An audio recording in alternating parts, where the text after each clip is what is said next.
vous annonce que, bon, déjà régulièrement, il faut vérifier sur le site internet quand il y a cours, quand il n'y a pas cours. Mais mardi prochain, il y a cours, mais c'est à Tel Aviv. Donc je ne sais pas dans quelle mesure est-ce que vous êtes accro. Et sinon, le 25, après B'ezrat Hashem, ça reprend tous les mardis, il n'y a pas de problème. Donc, vous le dire à vos copains, aux absents surtout, qu'il n'y a pas cours mardi prochain, mais il y a cours mardi d'après. Voilà.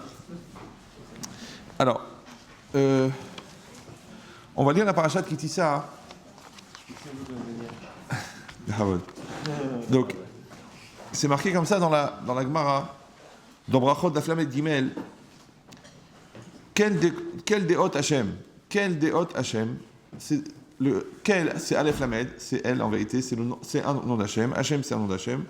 Alors la Gemara elle dit, on a placé la DA, c'est quoi la DA? La connaissance, la conscience, entre deux noms d'Hachem. Quel déhot Hachem? Alors la Gemara elle dit que dans la DA, Shenitna ben shte otiot. Elle est grande la DA, qui a été donnée entre deux lettres, c'est-à-dire entre deux noms d'Hachem. Vekon misheyesh bo DA, keilun nivne betamikdash miyamav. Et tout celui qui a la DA, donc tout celui qui a la conscience, tout celui qui a cette maturité, c'est comme s'il avait construit le Beth Amikdash, le temple, Beyamav, c'est-à-dire de ses jours, à l'époque de sa vie. Qu'est-ce que ça veut dire? Comment ça fonctionne? Il dit, on sait que le Beth Amikdash, le temple, c'est une référence de vérité. C'est-à-dire que quelqu'un, il peut avoir des doutes sur l'existence de Dieu, comment ça marche, si ça fonctionne ou quoi. Mais là, à l'époque du temple, on ne peut pas nier, parce qu'il y avait 10 miracles tous les jours dans le temple. Donc quand quelqu'un y voyait le temple, est-ce que Dieu existe? C'est pas possible, tous les jours. Oui. Donc quelqu'un, il avait cette affirmation, cette force d'affirmation. Alors la Gemara dit que celui qui a la Dea, celui qui a le Da'at, celui qui a la conscience, celui qui a la maturité, alors celui-là, c'est comme s'il avait construit le Beth Amikdash. C'est-à-dire que quelqu'un, il peut arriver à un même niveau d'objectivité, à un même niveau d'affirmation, à un même niveau d'affirmation et de conscience de l'existence de Dieu, malgré qu'il n'a aucune preuve, seulement sa conviction et sa croyance. Comme s'il y avait le Beth Amikdash. Alors comment ça marche? On peut comprendre cette notion, parce qu'en fin de compte, c'est ce qu'il faut arriver à comprendre, c'est qu'on traverse la vie avec ses forces, avec ses idées, avec ses convictions. Maintenant, les convictions, des fois, elles vieillissent mal. Je ne sais pas si vous... Oui. Déjà, des fois, les gens, ils sont jeunes, ils sont pleins d'enthousiasme, et puis à 20 ans, il y a 30 ans, il y a 40 ans, il y a 50 ans, ils changent. Les gens, ils changent. Donc, d'arriver à comprendre qu'est-ce qui fracasse, qu'est-ce qui fait des failles dans la conviction, qu'est-ce qui fait que quelqu'un, il n'a plus les mêmes forces, pourquoi quelqu'un, il voit les choses différemment. Et même, il peut se demander comment il les a vues à l'époque. Pourquoi, est-ce que c'est les convictions de l'époque qui ont disparu, ou alors c'est qu'en fin de compte, ces convictions, depuis le départ, elles étaient fragiles. Un peu comme le mariage. Les gens, au bout de 20 ans de mariage, ils te sortent des trucs bizarres. En fin de compte, je t'ai jamais aimé. Grâce à ma secrétaire, j'ai compris que je t'ai jamais aimé. D'accord? Donc tu te poses une question. Est-ce que le gars, il aimait et après il a changé d'avis? Ou en vérité, il n'a jamais aimé? Mais seulement il a découvert, parce que maintenant qu'il a une vibration avec la secrétaire, alors il s'imagine, il dit, tiens, c'est marrant, j'ai jamais eu cette vibration avec ma femme. Ou le contraire des fois, qu'en fin de compte, il avait une vibration d'un certain type avec sa femme, qui était une vibration de Kedusha, de sainteté, alors que là, il a une vibration de Touma qu'il n'a jamais eue, d'impureté. Alors il compare. Et c'est connu que l'amour s'arrête là où la comparaison commence. D'accord? Donc ici, c'est pareil. De la même manière que quelqu'un, il construit ses convictions, il construit ses choix toute sa vie, ou alors il fragilise ses choix. Et on a déjà expliqué plusieurs fois ce principe qui m'avait été enseigné par le Rav Mohamed. Je ne sais pas si vous l'avez... Je l'ai déjà cité, lui, ou non? Non? Le Rav Mohamed, qui père est connu, et qui travaillait dans les chantiers. Bon. Et un jour, j'ai fait des travaux à la maison, et il est venu, Mohamed, bon, à l'époque, il n'était pas rave, et il devait casser un mur. Alors moi, qui suis quelqu'un de très, très intelligent, je me suis dit, comment il va casser le mur, le gars? Il va faire un trou au milieu, il va agrandir le trou jusqu'à ce qu'il va faire tomber le mur. Il n'a pas fait comme ça du tout. Qu'est-ce qu'il a fait? Il a pris une masse, il a tapé en haut à droite, en bas à droite, en haut à gauche, en bas à gauche, et après il a tapé un coup au milieu, et tout le mur est tombé. Je lui ai dit, Shkoyer, Rav Mohamed. Merci Rav Mohamed. Il m'a regardé comme ça, il m'a dit, vous voulez devenir maçon? Ouais, je lui ai dit, mais quel enseignement tu m'as donné aujourd'hui? Il comprenait même pas de quoi je parlais. Je dis, moi je croyais que tu allais faire un trou, et que le trou il allait être voyant, et que le trou il allait s'agrandir jusqu'à ce que le mur tombe. Mais t'as pas fait comme ça. Qu'est-ce que tu as fait? Tu as brisé le mur à l'intérieur.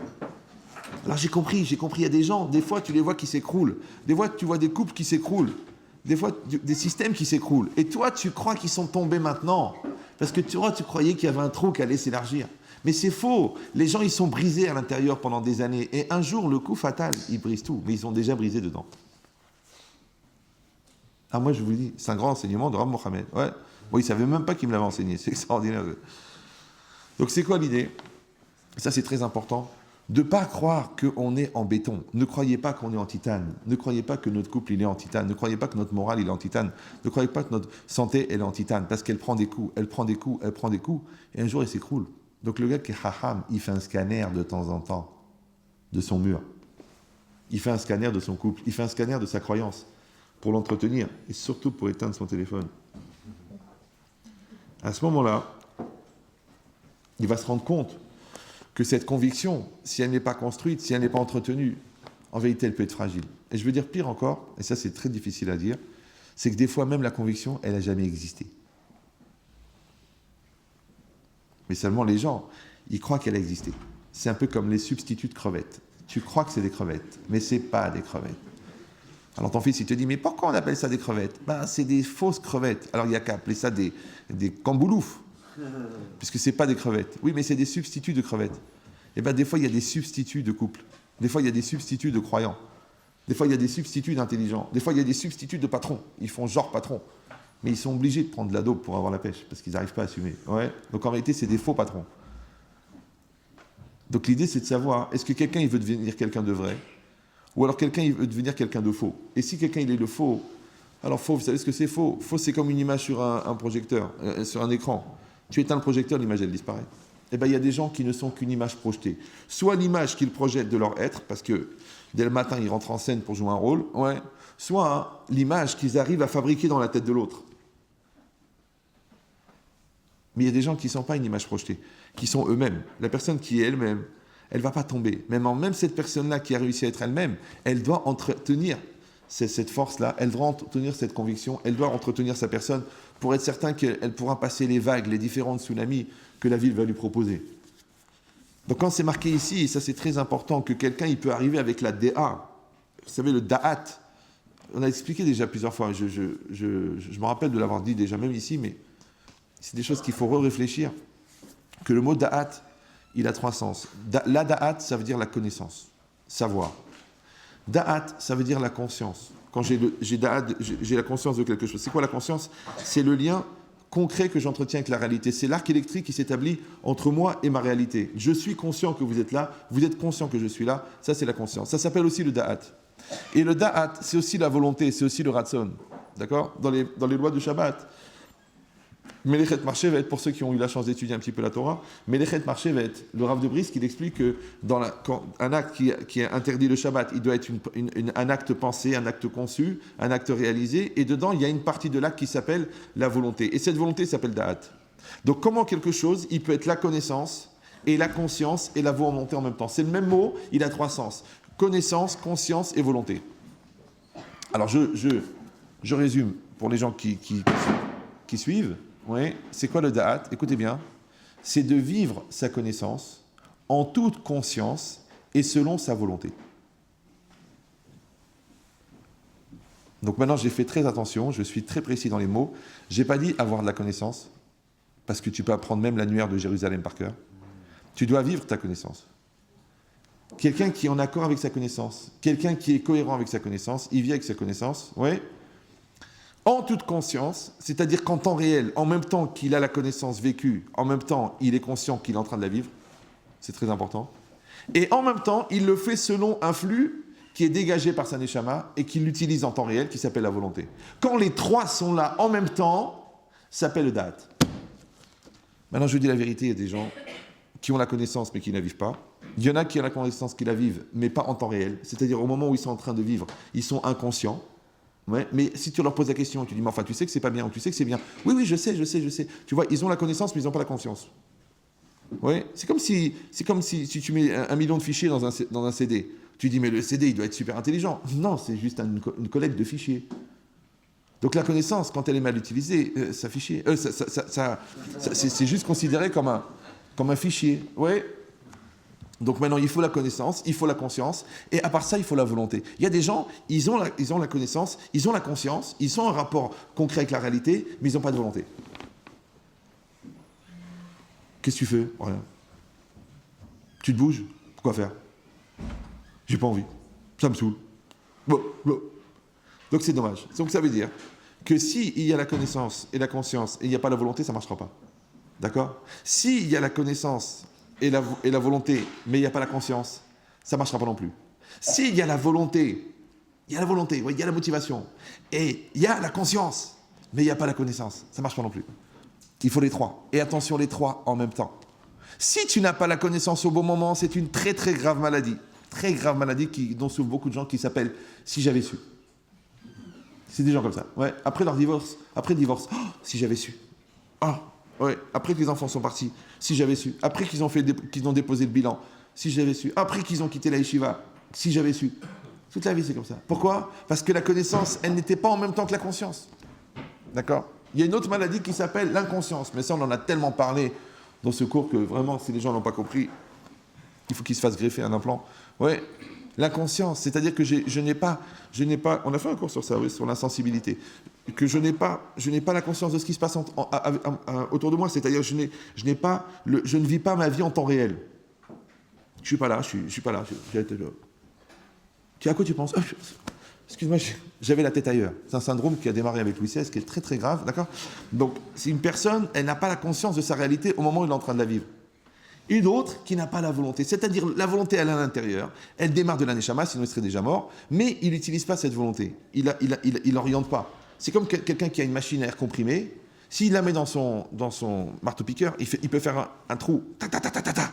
Mais s'il la branche pas, ça fait rien, ça fait... Il y a des gens, ils ont un potentiel intérieur, ils sont comme ça.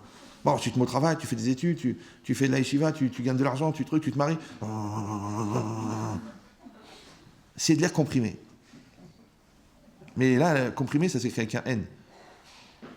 Ils sont primés pour leur niveau d'air comprimé. Ouais. Non, il faut les trois en même temps. Maintenant, quand, encore une fois, la connaissance vécue, la conscience et la volonté sont les trois en même temps, ça s'appelle da'at. Maintenant, comment c'est quel mot en français qui veut dire connaissance vécue, conscience et volonté? C'est comment il s'appelle ce mot qui résume ces trois?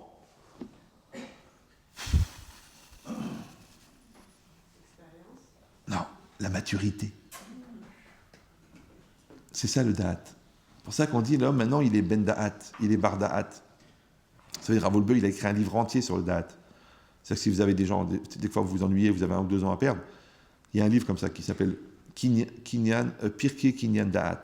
C'est un livre incroyable. Il est petit comme ça, mais c'est du concentré. Ça dure à peu près 7 doctorats de psychanalyse, je pense. Ce qui est vrai, pas ce qui est faux dans la psychanalyse. Obligé de dormir avec ta mère pour aimer ta sœur, ça n'a rien à voir. Ouais.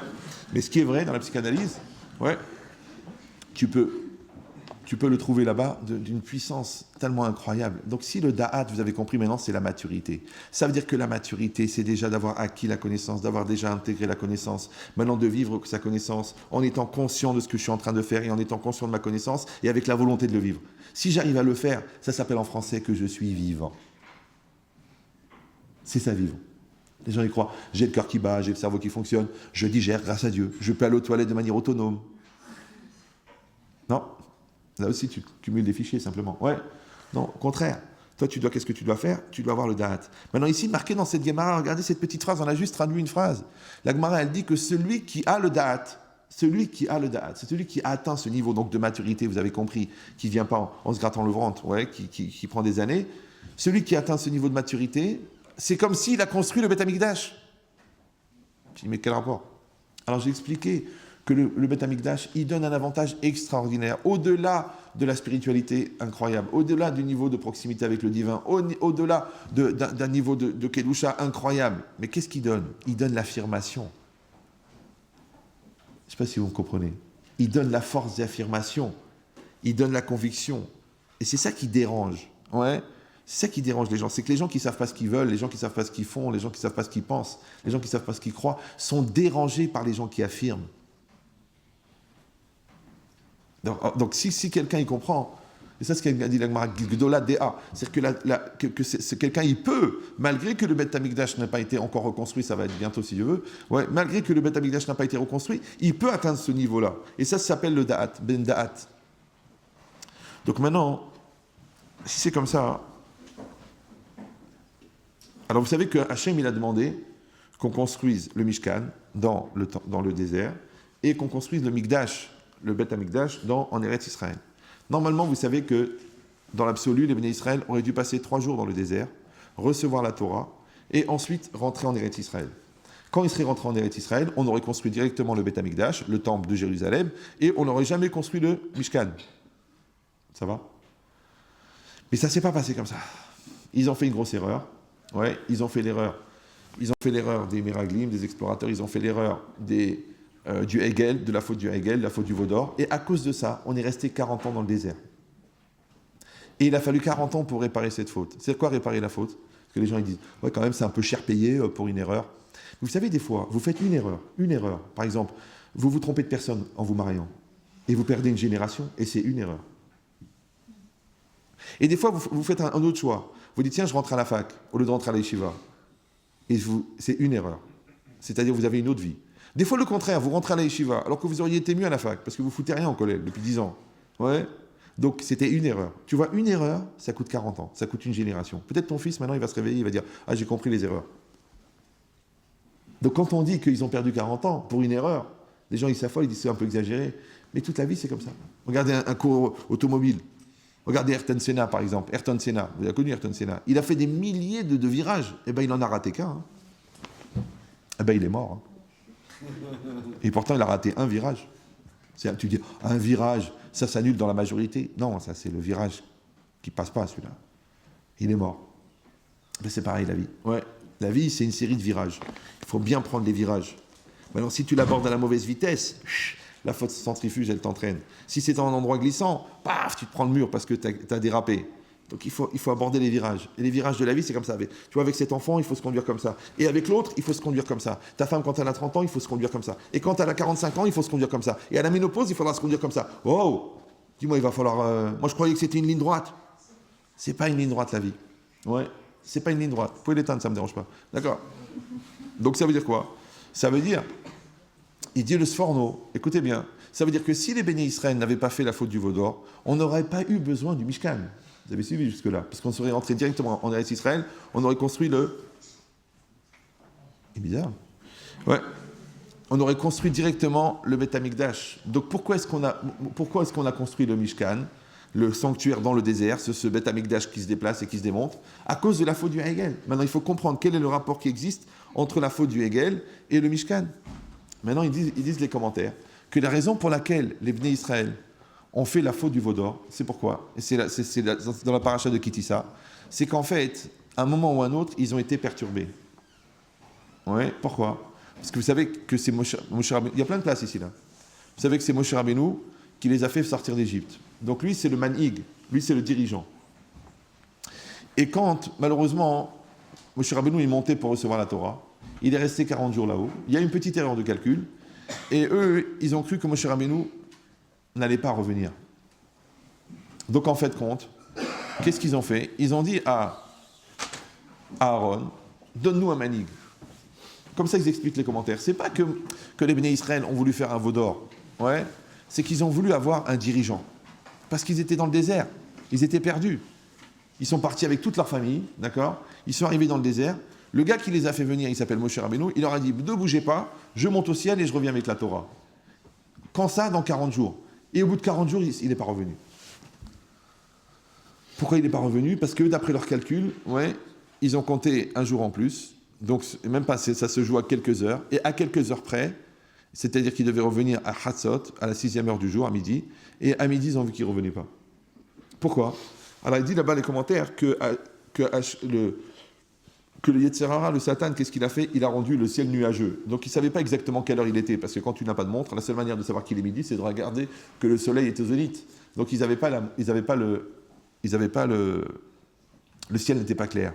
Après, le Satan, il est venu, il est rentré dans la tête de chacun, il leur a dit, Moshe Rabbeinu, il est mort.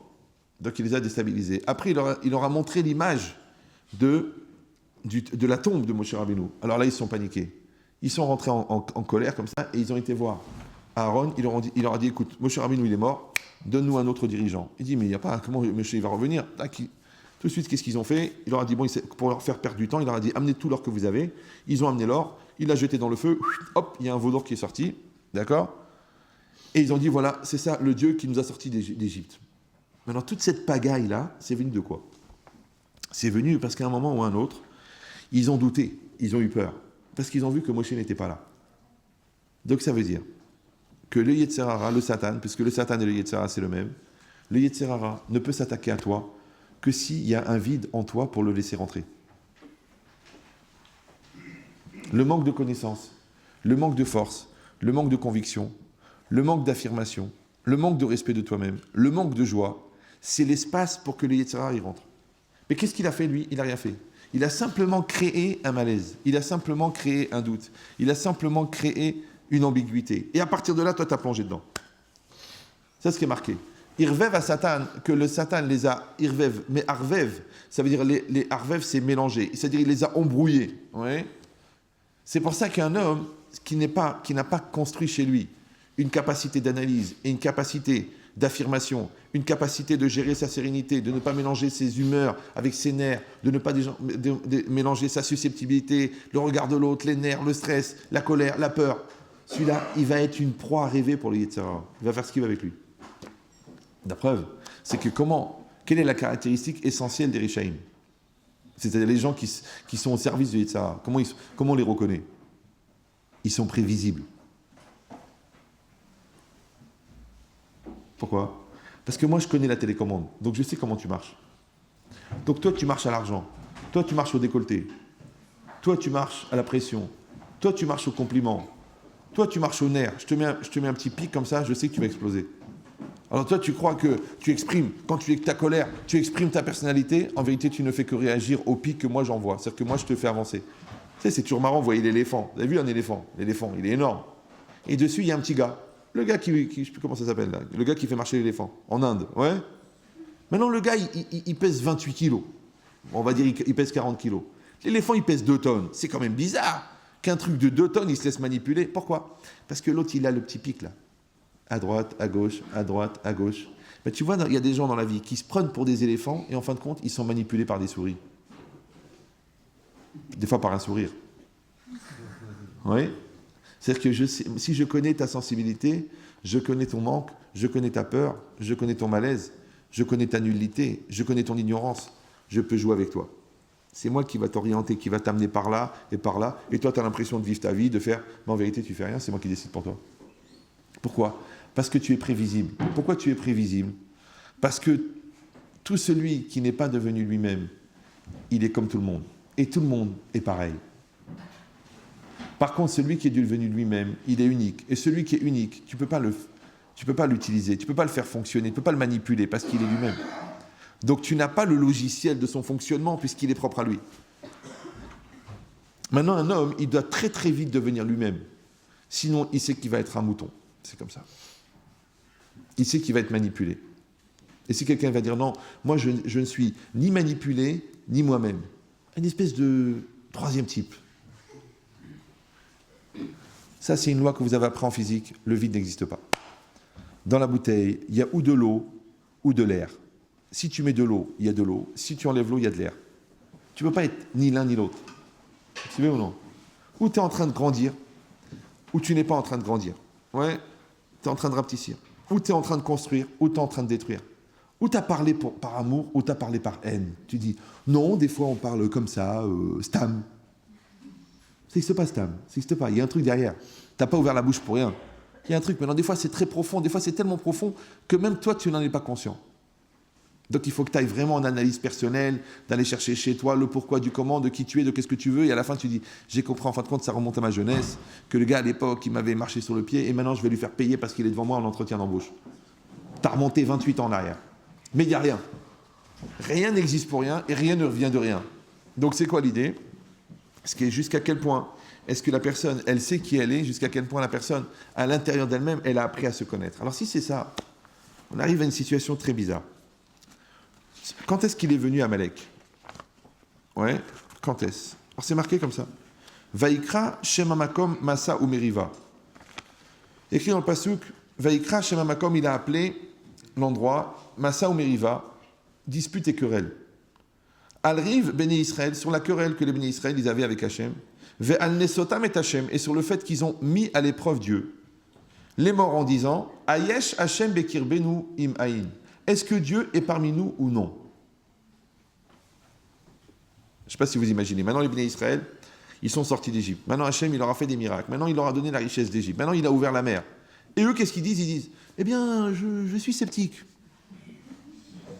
Je me pose la question, en toute objectivité, bien sûr, est-ce que Dieu est parmi nous ou non? C'est bizarre la question, non? On parle du Dordéa. Le Dordéa, c'est la génération de la connaissance. On l'appelle le Dordéa parce que c'est eux qui ont reçu la Torah. Ils ont reçu la connaissance. Donc, ils appellent le Dordéa la génération de la connaissance. Nous, on n'a rien à voir. Nous, on est le Dor debout. Ça n'a rien à voir. C'est une autre génération. Ouais. Il dit le Ravolbeu. Mais comment ils ont pu douter? Comment ils ont pu imaginer une question pareille que est-ce que Dieu est parmi nous ou non? Alors, écoutez bien la réponse du Ravolbeu. Elle est incroyable. Il dit, il y a deux perceptions d'Hachem. Enfin, il y en a beaucoup, mais ici, il y en avait deux la problématique qu'ils avaient les Béné Israël, c'était deux perceptions. Il y en a une qui s'appelle le Yesh, ce qui est, et il y a une qui s'appelle le En, ce qui n'est pas. En, c'est la négation. En Omrim, nous ne disons pas. D'accord? Yesh Omrim, il y en a qui disent. Donc Yesh, ça exprime ce qui est, ouais, et En, ça exprime la négation, ce qui n'existe pas. Maintenant, il dit, quand on parle du En, c'est quoi? C'est la dimension d'Akadosh Baruch Hu, sur lequel nous n'avons aucune accessibilité intellectuelle. Bon, on va commencer par le plus facile. Il y a une perception d'Hachem qui est accessible intellectuelle. Comment ça s'appelle l'Ashgacha? C'est l'intervention de Dieu, d'accord? Par exemple, tu vois que, je ne sais pas moi, un peuple qui n'a jamais dépassé 20 millions, et il a survécu à 2000 ans de persécution. Ben, ça, c'est ce que tu vois de Dieu, d'accord? Un petit pays comme ça qui est la taille de la Côte d'Azur, d'accord, elle est entourée de 300 millions de personnes qui veulent qu'ils meurent et qui préparent, et ils sont encore là. D'accord, il y a 2,5 milliards de personnes dans le monde qui rêvent de nous détruire, oui, et 3,5 milliards que ça ne dérangerait pas, et on est encore là. D'accord. Donc ça, c'est pas normal. On a une connaissance, une Torah qui est tellement complexe, tellement compliquée, et qui a traversé 3500 ans. C'est pas 35 ans, c'est pas 350 ans, c'est 3500 ans. Ouais, regardez ce petit truc-là. Ça, c'est juste le Talmud, d'accord? Donc ça, il a été rédigé à peu près il y a 2000 ans, d'accord? 2000 ans, mais prends un truc à 2000 ans. Tu vas voir un spécialiste de la Mésopotamie ancienne. Tu leur dis, là, vous étudiez la Mésopotamie? Oui, la Mésopotamie, je suis spécialiste en Mésopotamie. Oh, Mésopotamie, oui. Et que reste-t-il de la Mésopotamie? Eh bien, écoutez, nous avons dans une caverne près de Chypre trois hiéroglyphes. Et nous avons 2 poteries avec des dessins dessus que nous essayons de traduire et de comprendre. Ça, c'est ce qui reste de la Mésopotamie, d'accord? Qu'est-ce qui reste des Crétois? Bon, qu'est-ce que crétin, d'accord? Qu'est-ce qui reste de la Macédoine? Une salade, d'accord? Non, mais... Et qu'est-ce qui reste de la Torah? Ouais, il reste des millions et des millions d'enseignements. Tu dis, mais c'est pas possible. Ça veut dire que le fait que la Torah soit encore là, 3500 ans après qu'elle a été donnée, avec toutes les persécutions, c'est pas qu'on était dans un club de vacances à faire des enseignements, tiens, Rabbi Yochanan, Omer, et Rashi, Omer. Non, c'était la guerre, les persécutions, les autodafés, ils brûlaient les gens, ils tuaient les gens, ils brûlaient le Talmud, et elle est là. C'est rien que l'existence de la Torah, rien que le fait que la Torah soit encore là, c'est quelque chose d'irrationnel, c'est pas normal. Donc ça veut dire que encore plus cette génération, qui eux étaient en dessous le lampadaire, parce qu'il dit le Chazon Ish, il donne une image comme ça, il dit le matin de Torah c'était le lampadaire. Quelqu'un il est en dessous le lampadaire. Maintenant plus tu t'éloignes du lampadaire, moins tu vois clair. Imagine tu es en pleine campagne, il y a un seul lampadaire. Donc tu es en dessous le lampadaire, tu peux lire ta feuille. Oh c'est facile, oh c'est simple. Tu t'écartes, tu dis oh c'est un peu sombre. Tu t'écartes encore, voilà tu vois presque plus rien là. Puis après tu t'écartes encore, il fait tout noir. Maintenant le matin de Torah, le don de la Torah c'était le lampadaire. Maintenant nous on est loin du matin de Torah. Donc on est obligé d'avoir des lampes de poche. C'est les commentateurs. Et les commentateurs, qui commentent les commentateurs, qui eux-mêmes commentent les commentateurs, qui commentent les commentateurs, qui commentent les commentateurs, parce qu'on comprend même pas qu'est-ce que le commentateur, il a dit du pasouk. Mais eux, ils étaient en dessous du lampadaire. D'accord? Eux, ils avaient une lumière incroyable. On dit qu'à l'époque du matin de Torah, quand un juif, il regardait un pasouk, il voyait toute la Torah orale sur le pasouk, c'est-à-dire à peu près 35 000 informations. C'est bizarre, non? Et là, tu n'arrives même pas à voir la traduction. Tu dis, enfin, qu'est-ce que ça veut dire? Écoutez, je m'excuse, je n'ai pas eu la chance de grandir dans un milieu orthodoxe. C'est comme ça que vous dites. Oh. Et c'est vrai que Moi, je vois des gens qui ont un tel niveau d'ignorance, franchement, à un certain niveau d'ignorance, il faut envisager la conversion.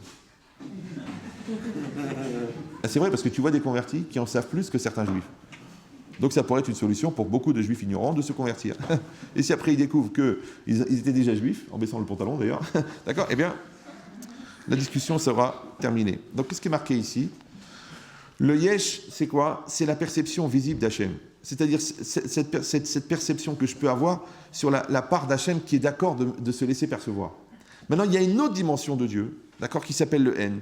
C'est-à-dire cette partie de Dieu sur laquelle je n'ai pas d'accession intellectuelle. Je vais me casser la tête et je suis très intelligent, et je suis très fort en mathématiques, et je suis très fort en physique, et je suis très fort en psychologie, et je suis très fort en philosophie, et je peux pas, ça rentre pas. C'est pas accessible, d'accord? Maintenant, eux, ils avaient un doute. Est-ce que, entre guillemets, quelle facette de Dieu s'adresse à eux? Est-ce que c'est cette facette de Dieu qui est accessible intellectuellement et qui s'appelle le yesh, ce qui est accessible, ce qui est? Ou alors non, c'est le N, c'est-à-dire ce qui est inaccessible. Si vous allez dire, écoutez, ça reste un petit peu quand même abstrait, j'ai un peu de mal à vous suivre, alors je vous donne un exemple concret. Rassure, en restant poli. Tu vois, les parents par exemple. C'est un phénomène récurrent, les parents. Ouais, c'est un truc, souvent des gens qui étaient enfants, un jour ils sont parents. C'est un truc. Eh bien, les parents, ils ont deux facettes. Ils ont la facette interne, que tu ne vois pas, et la facette externe. La facette externe, c'est fais tes devoirs, assis-toi, va au cours, enlève ton doigt de ton nez, sois sérieux, de quoi tu parles, réfléchis, viens à la synagogue, lève-toi. Donc, c'est la partie extérieure du père et de la mère. Mais il y a une partie intérieure, il y a une partie qui t'aime, il y a une partie qui pense à toi, il y a une partie qui prie pour toi, il y a une partie qui travaille pour toi. Quand on a un certain âge, qu'on appelle l'âge bête, c'est un truc bizarre, je ne sais pas pourquoi, on a du mal à percevoir l'intérieur. Des fois, il y a des gens qui ne vont jamais percevoir l'intérieur. Il y a des gens qui n'ont jamais parlé avec leurs parents. Bon, c'est-à-dire pas parler, bonjour, bonsoir. Nous, on était dans une génération où le père, c'était « Mon fils, tiens, je t'ai fait les courses, ah, voilà, goûte un peu la salade cuite, comment ça a été Shabbat, c'est tout. » Tu dis « Mais papa, qu'est-ce que tu penses de la vie? Qu'est-ce que tu aurais voulu faire ?» Il n'y a pas ça. Tu dis « Mais j'aurais aimé, j'aurais voulu, j'aurais cru, j'aurais espéré, j'aurais... » Il n'y a pas. C'est pas la peine de te désespérer, de t'épuiser à espérer un truc qui n'est pas possible. Mais tu sais qu'il t'aime, mais c'est sa façon à lui de t'aimer. Il t'a fait marcher, voilà. C'est sa façon à lui de t'aimer, ouais. Mais pas, il va te mettre la main sur l'épaule, il va te dire, viens, on parle. Ouais. C'est comme ça. Pourquoi? Alors tu dis, c'est de la pudeur, c'est du respect. En tout cas, il y a une partie de ton père que tu n'arrives pas à percevoir. Donc en fait, tu travailles en invisible sur cette partie-là. Par contre, sur la partie que tu vois, eh ben, comment ça va? Qu'est-ce qui se passe? Ah, aujourd'hui, je suis en... Maintenant, le problème, par exemple, de l'adolescent, c'est d'arriver à voir l'amour de son père malgré les réprimandes de son père. Ça va? Ça, c'est du côté enfant-parent. Regard de l'enfant sur le parent. Prends l'autre côté, le parent qui regarde l'enfant. Lui aussi, il a un problème. Parce qu'il voit l'extérieur de l'enfant. Il voit l'enfant qui se lève, l'enfant qui travaille, l'enfant qui triche, l'enfant qui ment, l'enfant qui est sérieux, l'enfant qui met les tefilines, l'enfant qui embrouille. Et d'un autre côté, il travaille sur qui? Il travaille sur l'enfant intérieur. Vous savez, on a un très gros problème avec les enfants. C'est que, bien qu'ils viennent des deux parents, ils sont tous différents. C'est un vrai problème. Les gens voudraient avoir des bouteilles de Contrex. Tous les mêmes, tu mets une étiquette, tu les ranges dans l'étagère, ils ont la bonne taille, c'est bien, ça prend la place. Le cajot est fait pour ça. C'est pas comme ça. C'est un défaut majeur de l'enfant, c'est qu'il est différent. Et en plus, plus il grandit, plus il est différent. Et pourtant, bien qu'il est différent, plus il grandit, plus il me ressemble. Ce qui est encore plus insupportable que le fait qu'il soit différent. Donc maintenant, qu'est-ce que je fais moi? Moi, je dois travailler sur un enfant de manière globale, d'accord? Lève-toi, tiens, voilà mon fils, va à l'école, fais tes devoirs. Mais en fait, je travaille sur la partie invisible de l'enfant. Mais je n'aborde que la partie visible, mais je travaille sur la partie invisible. C'est comme si l'enfant il est à l'intérieur du sac, et moi je veux mettre une claque, mais je ne sais pas où je tape. Et tu sais pas, il y a des enfants hypersensibles, d'accord? Tu lui fais une remarque, le mec il est traumatisé pendant 8 ans. L'autre il est hyper Allah. Tu lui vas à la matraque, il te dit, tu m'as caressé ou quoi? C'est compliqué. Et alors, il y en a, il faut les pousser. Il y en a, il faut rien dire. Il y en a, il faut faire semblant que tu n'as pas compris. Il y en a, il faut faire semblant que tu as compris. Il y en a, il faut répéter 19 fois. Il y en a, il faut pas répéter. Comment tu vas faire? Donc la partie enfant qui est aveugle, ouais, et la partie enfant qui est voyante. Vous me suivez ou non? Maintenant, nous, en tant que parents, pendant des années, on part sur la partie qui est cachée. Et toi, tu crois, genre, tu les as amenés en vacances, et lui, après 20 ans après, tu te dis, ah, il va te dire c'est des vacances pourries. Et toi, tu crois, tu lui dis, alors, elle était bonne la dafine de maman. Il dit, mais j'en peux plus de cette daf, j'en peux plus. C'est bizarre. Alors que toi, tu disais chaque Shabbat, alors, allez les enfants, allez goûter cette dafina. Ah, regardez le goût du Shabbat. Quel taranouk Shabbat. Et lui, il dit, j'en peux plus. Il se marie avec une Ashkénaze, rôti froid et haricots verts. Ouais. Tu dis, où est la shrina? Arrête. Papa, s'il te plaît. Hein. On est au XXe siècle. C'est bon. Oui.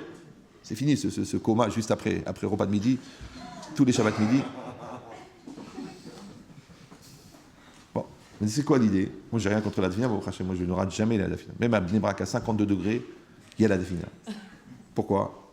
Parce que le Shabbat ne tombe pas un mardi. Donc si tu enlèves de la daf, qu'est-ce qui reste? Mais qu'est-ce que ça veut dire? Ça veut dire qu'en fait, des fois, on croit qu'on connaît les enfants, en fait, on ne les connaît pas. On croit qu'on connaît les parents et on ne les connaît pas. Donc si déjà la face cachée des enfants, tu ne la connais pas, et la face cachée des parents, tu ne la connais pas, tu crois que la face cachée de Dieu, tu la connais. Maintenant, la difficulté, c'est quoi? C'est que selon l'attitude, c'est-à-dire selon le lien que tu vas entretenir avec Dieu, c'est-à-dire sur la face cachée ou sur la face voyante, les conséquences ne vont pas être les mêmes. Alors je donne un exemple, mais il est violent. Quand vous savez que je vous aime tous, donc vous n'allez pas le prendre mal, mais il est violent. Vous voyez, il y a des choses dans la conduite de Dieu qui sont très dures. D'accord? Il y a la maladie, il y a le cancer, il y a les tzadikim qui souffrent, il y a la Shoah, il y a les morts, il y a les enfants qui meurent dans le ventre de leur mère, il y a des enfants qui naissent handicapés. Donc il y a des facettes de Dieu qui sont très très dures. Maintenant, je vous dis la vérité. Celui qui a choisi d'avoir la perception de Dieu qui est voyante, c'est-à-dire qu'il ne regarde que ce qui est accessible à son cerveau, donc ce qui est adapté à son cerveau, donc ce qui est adaptable par son cerveau, comment il va faire avec les chocs? Comment il va faire avec les facettes dures? Vous suivez ou non? Tu vois, des gens, ils ratent le permis, ils font 8 ans de dépression. Qu'est-ce qu'ils auraient fait à Auschwitz, ces gens-là? Ils seraient morts. Mais tu as des gens, ils ont sorti des pogroms, et le lendemain, ils se sont assis dans leur Guémara. Ils sont sortis des camps de la mort, et le lendemain, ils ont mis leur téphilines. Maintenant, tu crois que c'était des gens intellectuels qui ont compris, qui ont analysé la perception, cette facette du divin qui s'appelle les camps de la mort? Ou c'est des gens qui avaient une croyance tellement forte, une émouna tellement forte, qui ont dit « Dieu, il a fait ça, et Dieu, il a fait ça. Et Dieu, il était là. » Donc, ceux qui avaient une perception d'Hachem, qui est le yesh, c'est-à-dire qui voulaient avoir une approche, sous-entendue, accessible de Dieu, alors le problème, c'est que comme ils se sont formatés à fonctionner avec un Dieu qu'ils comprennent, donc dès qu'ils ne comprennent plus, ils pètent un câble. Comme toi, tu dois savoir que ton père, des fois, il va avoir des facettes dures. Et toi, tu comprends pas. Ouais, tu me laisses pas sortir le soir. Ouais, tu m'empêches de faire ça. Ouais, tu m'obliges à travailler alors que tous mes copains, ils vont se déchirer la gueule au pub. D'accord, maintenant, mon fils, t'es médecin, t'as 21 ans. Et ton copain qui se déchire la gueule, bah lui, il est chez McDo, il lave le parterre, mais il continue à se déchirer la gueule, mais c'est ses copains qui payent la bière. Ouais.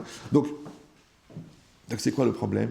Tu vois que des choses qui t'a imposées à l'époque, en fin de compte, tu vas te les imposer toi-même. C'est-à-dire qu'il faut des années pour percevoir la bonté cachée qu'il y avait derrière cette conduite difficile. Et le contraire des fois, tu as des parents laxistes, permissifs, fais ta vie, mais déchire-toi mon fils, mais vas-y, profite du présent et kiffe ta vie et tout. Puis après, tu te retrouves à 23 ans, tu te dis, attends, j'ai rien foutu de ma vie. Bon, j'ai eu une enfance très cool, très sympa, j'ai pas de midote, j'ai pas de valeur, j'ai pas de choix, j'ai pas de diplôme, j'ai pas d'investissement, j'ai pas de personnalité, mais j'ai kiffé.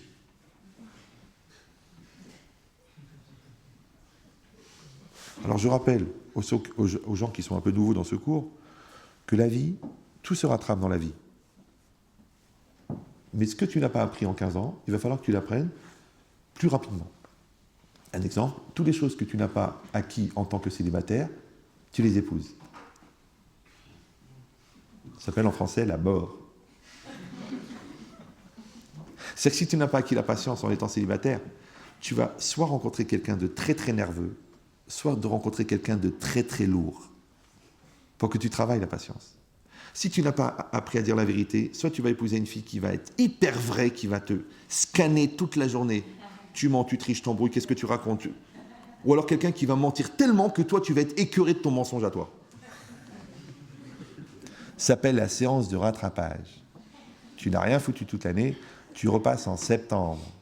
Mais le septembre, il peut être très long et très noir. Ça s'appelle septembre noir, c'est une ambiance. D'accord? Mais celui qui est malin, celui qui est malin, il fait ses devoirs. Fais tes devoirs en CM2, fais tes devoirs en 6e, fais tes devoirs en 3e. Tu dis, ouais, mais moi j'ai envie de kiffer, moi je n'ai pas envie de faire le faillot là, en train de... Mais va jouer au tennis, sors, vas-y, va t'amuser, kiffe ton week-end. Mais à l'école, fais tes devoirs, parce que sinon, tu vas être obligé de passer en séance de rattrapage. Et sachez que celui qui n'a pas voulu faire le rattrapage avec sa femme, il va le faire avec ses enfants. Là, c'est pas la mort, là. C'est la mort au carré. Ça s'appelle le remords. Il voit que l'enfant, il est comme lui. Il dit, oh, mais d'où il sort ce brel? Mina Shamaim que tu l'as appelé Jacques. Un miracle. Donc c'est quoi l'idée? C'est que celui qui est malin, il fait ses devoirs. Maintenant, comme tu fais tes devoirs à l'école, tu peux faire tes devoirs de vie, tu peux faire tes devoirs de juif. Donc tu n'as pas besoin que la vie, elle t'explique, ouais, avec violence, ce que tu aurais dû comprendre avec gentillesse. Les gens, ils sont malins. Non, il y a des gens, il leur faut 3 divorces pour comprendre qu'ils ont un problème de caractère. L'autre, il attend que son fils soit anorexique pour se dire je suis peut-être un peu dur avec lui. D'accord? L'autre, il attend que son fils il soit asthmatique pour se dire peut-être qu'il faudrait que je le laisse respirer. Ça va pour toi? Ouais, bienvenue au club, c'est bien. C'est-à-dire que lui, il va lui falloir 4 vies pour vivre une vie. Non, c'est l'inverse. Ouais, que quoi? Qu'il faut apprendre à vivre avec le visible et avec l'invisible. Maintenant, la partie visible de la vie, tu l'acceptes. Et la partie invisible de la vie, tu dois avoir la Emouna. Celui qui n'a pas la Emouna, celui qui n'a pas de croyance, celui qui n'a pas de fondement, qui dépasse son intellect, c'est dangereux parce que lui, l'épreuve, elle va être sur l'intellect. Vous me suivez ou non? Celui-là qui est fragile au niveau émotionnel, l'épreuve, elle va être sur l'émotionnel. Celui qui est fragile au niveau psychologique, l'épreuve, elle sera sur le psychologique. Pourquoi? Ah, tu dis, mais il est vicieux quand même, il tape là où ça fait mal. Mais non, puisque la seule manière de faire de toi une personne complète, c'est de t'aider à combler les choses qui sont incomplètes. Donc en fait, c'est la facette de tes manques, c'est les facettes de tes manques qui vont donner par effet miroir ta réalité. C'est pour ça que je vous ai déjà dit 1 million de fois que celui qui connaît ses manques, il peut anticiper la réalité qui va lui arriver. Par contre, celui qui fuit ses manques, il est rattrapé par une réalité. Et il passe sa vie à bricoler, à essayer d'arranger, à essayer de truquer.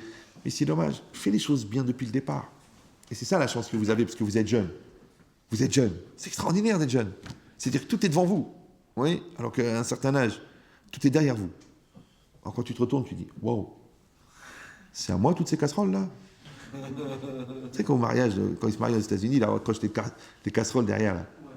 C'est toutes les casseroles que tu emmènes avec toi quand tu te maries. Hein.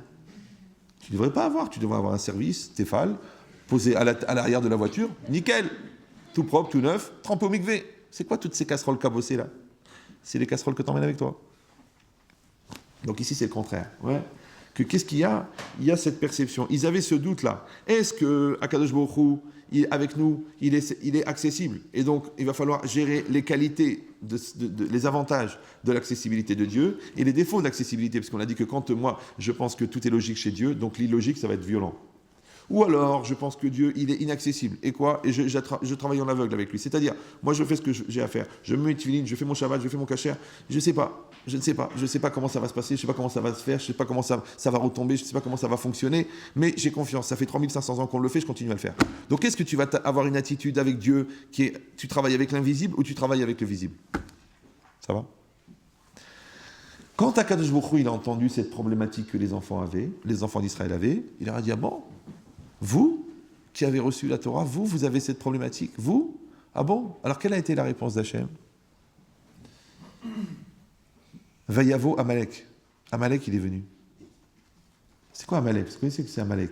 Amalek. Dans chaque génération, on a Amalek. D'accord?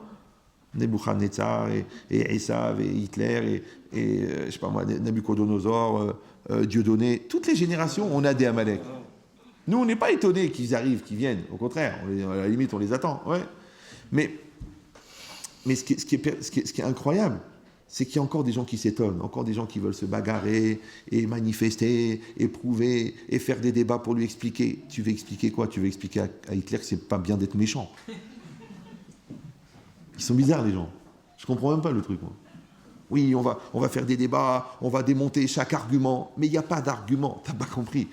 Lui c'est de la haine. Maintenant, la chance qu'on a, c'est que cette haine-là, elle n'était véhiculée que par l'argent. Baruch Hashem. C'est un mec qui aime l'argent, c'est tout. Pourquoi? L'argent, c'est de la matière. La matière, elle a un début. Tout ce qu'un début a une fin. Mais s'il avait été vraiment motivé que par la haine, c'est dangereux. Parce que la haine, c'est un sentiment. Le sentiment n'est pas matériel. Comme il n'est pas matériel, il n'a pas de début. Comme il n'a pas de début, il n'a pas de fin. Vous voyez, Hitler, c'était que de la haine pure. Donc il a laissé couler l'Allemagne, il a perdu la guerre pour continuer à tuer les Juifs, tellement il avait la haine. Mais Dieu donné, c'est rien que de l'argent. Il veut de l'argent, c'est rien de l'argent. Donne-lui 100 000 euros, 200 000, 1 milliard, et il va partir. À la limite, on aurait fait une collecte, on l'aurait payé, il serait parti. Je suis sûr qu'il serait converti. Moi. On l'aurait retrouvé, Wahd le Chassid là-bas. Ah, pour 2 millions d'euros, facile. D'accord. Mais bon, alors, il s'est arrêté à 650 000. Dommage, raval pour lui. Il a raté la mise. D'accord. Mais c'est quoi l'idée? C'est qu'il faut comprendre. Ça, c'était la problématique des Bnei Israël. Et la réponse d'Hachem, c'est quoi? Yavo Amalek. Mais quel rapport? Quel rapport entre la question des Bnei Israël et la réponse d'Hachem? Yavo Amalek. Quel rapport? Parce que vous avez bien compris que la venue de Amalek, c'est une intervention, c'est une réponse, puisque la réponse d'Hachem, c'est la réalité. D'accord? Donc Amalek, il vient, il m'arrive, qu'est-ce que je fais? Mais quel rapport avec ma question? Non, moi j'ai une question. Est-ce que je m'adresse à ce Dieu-là ou à ce Dieu-là? À cette facette de Dieu, à cette facette de Dieu? Paf! Yavo Amalek. Alors écoutez bien le Midrash, qu'est-ce qu'il dit? Hachem, il parle au Bnei Israël, il dit Tamid ani benechem. Ouais. Moi, je suis perpétuellement parmi vous. Ou mezuman l'école sorkechem. Et je suis prêt pour tous vos besoins. C'est-à-dire qu'Hachem, il s'occupe de nous. Ve'atem omrim ayesh Hachem bekir benu im en. Et vous posez la question, est-ce que Dieu est parmi nous ou non? Alors regardez le Midrash, il est incroyable, il est violent. Chayechem, Hachem, il jure par nos vies, il dit par vos vies. Ouais, ça veut dire sur ta vie. Ouais. Shiakelev ba, que le chien, il va venir. Ve'nosher etrem, il va vous mordre. Ve'atem tzorakim elai, et vous allez crier chez moi. Ve'tederun, et vous allez savoir echan ani, où je suis. Bizarre, non? Tu dis, mais attends, mais Dieu, c'est un petit peu disproportionné comme réaction. On avait juste une question, tu vois, on se posait une question, on se disait, bon, es-tu avec nous, n'es-tu pas avec nous, es-tu proche de nous, es-tu loin de nous, es-tu perceptible, es-tu imperceptible? Oh, c'est pas la peine de nous envoyer une réponse comme ça. C'est bizarre, non? Entre la question et la réponse, il y a une disproportion. Alors, regardez le machal du Midrash. Le Midrash, moi je vous le dis directement, je vous le dis en français.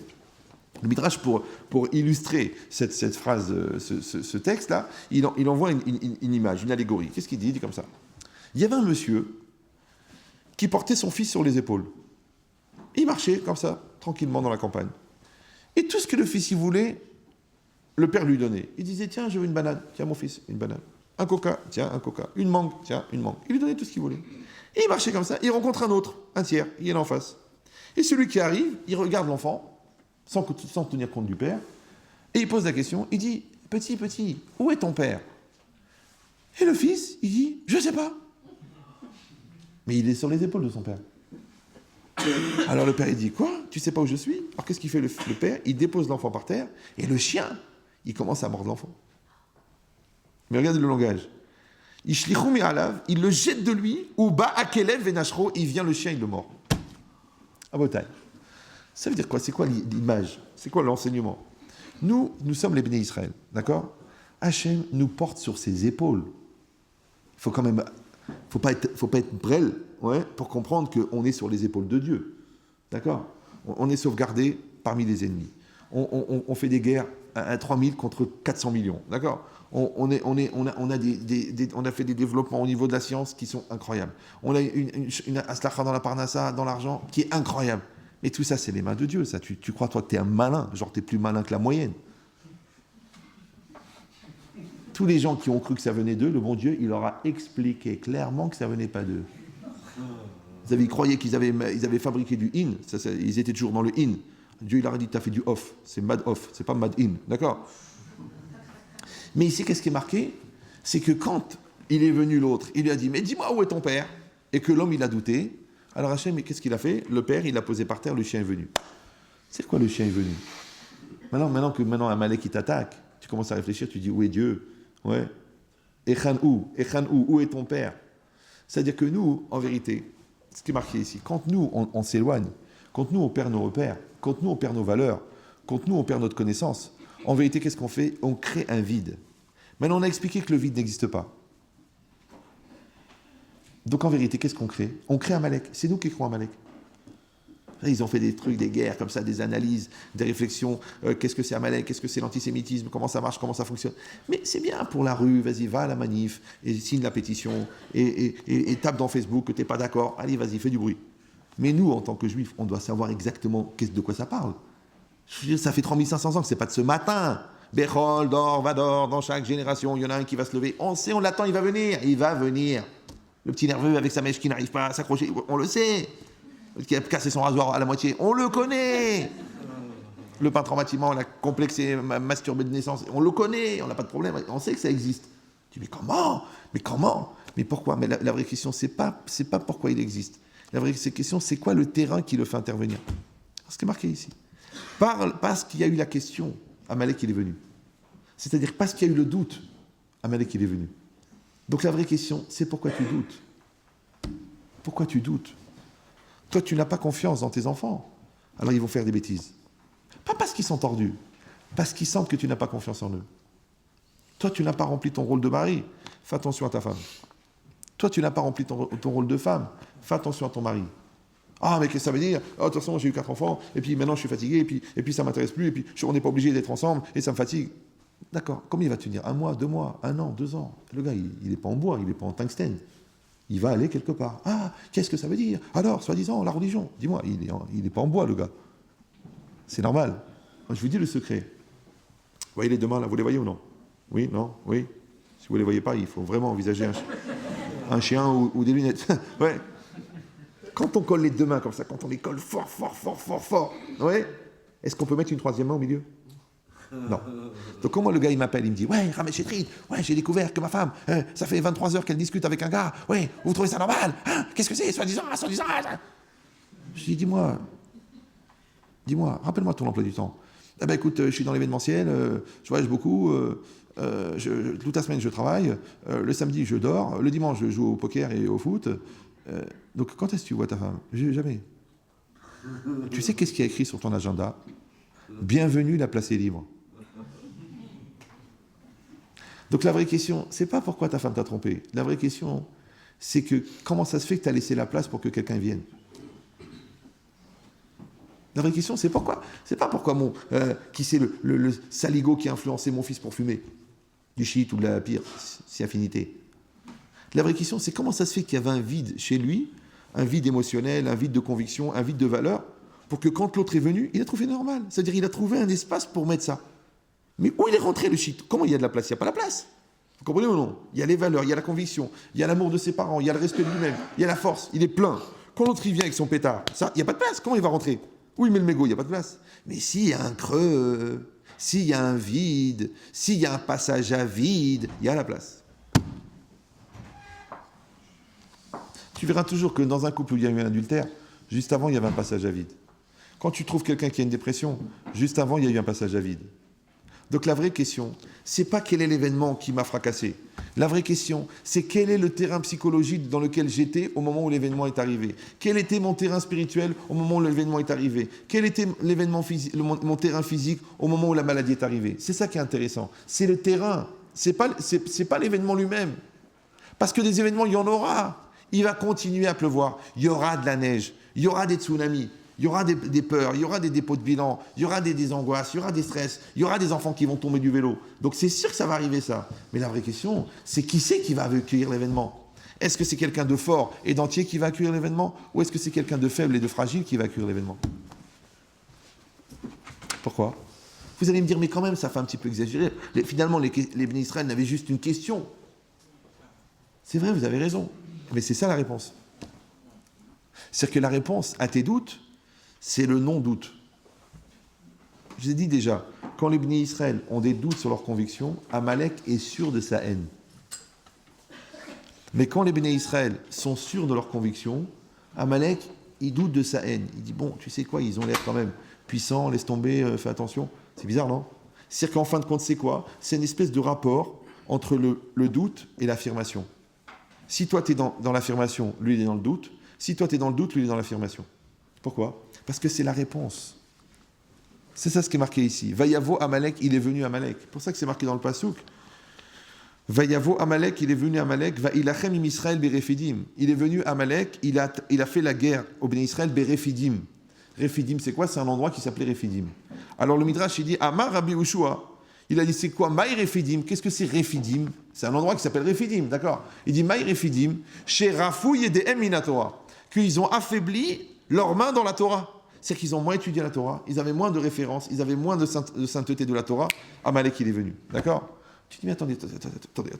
On va se calmer un petit peu, hein, parce que là, je voudrais vraiment qu'on retrouve dans nos esprits. Hein.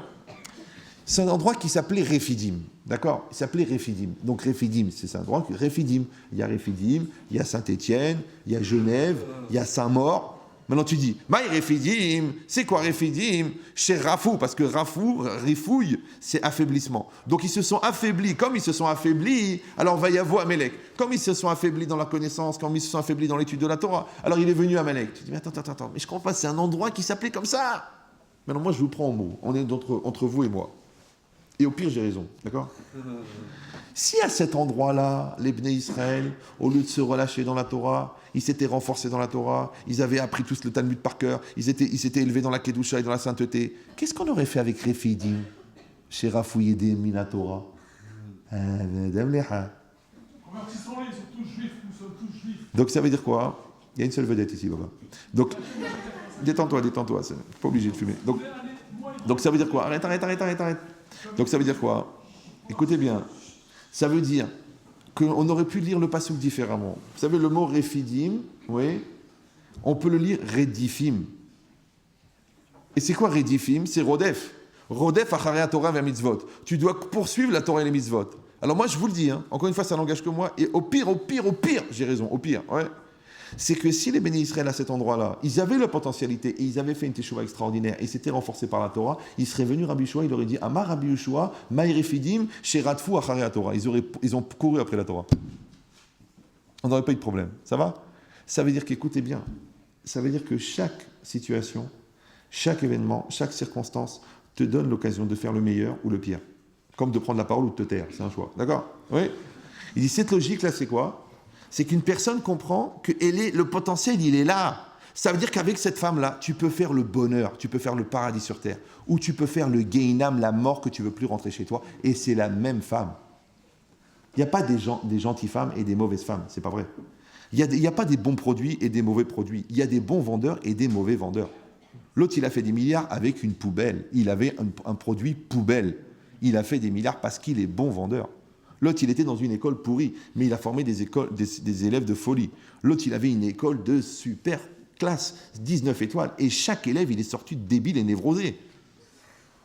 Donc ça veut dire quoi? On a compris, nous, dans notre petit peuple, que les circonstances ne nous font pas, c'est nous qui faisons les circonstances. Mais c'est dur. Pourquoi? Parce que c'est joli à dire, mais il faut l'assumer. Il faut être d'accord de devenir un bulldozer avec ses petites épaules. Tu vois un immeuble, tu dis... Bon, tu vois l'immeuble comme ça, tu dis, bon, allez, vas-y, imagine-toi que tu es un bulldozer, parce que c'est un immeuble.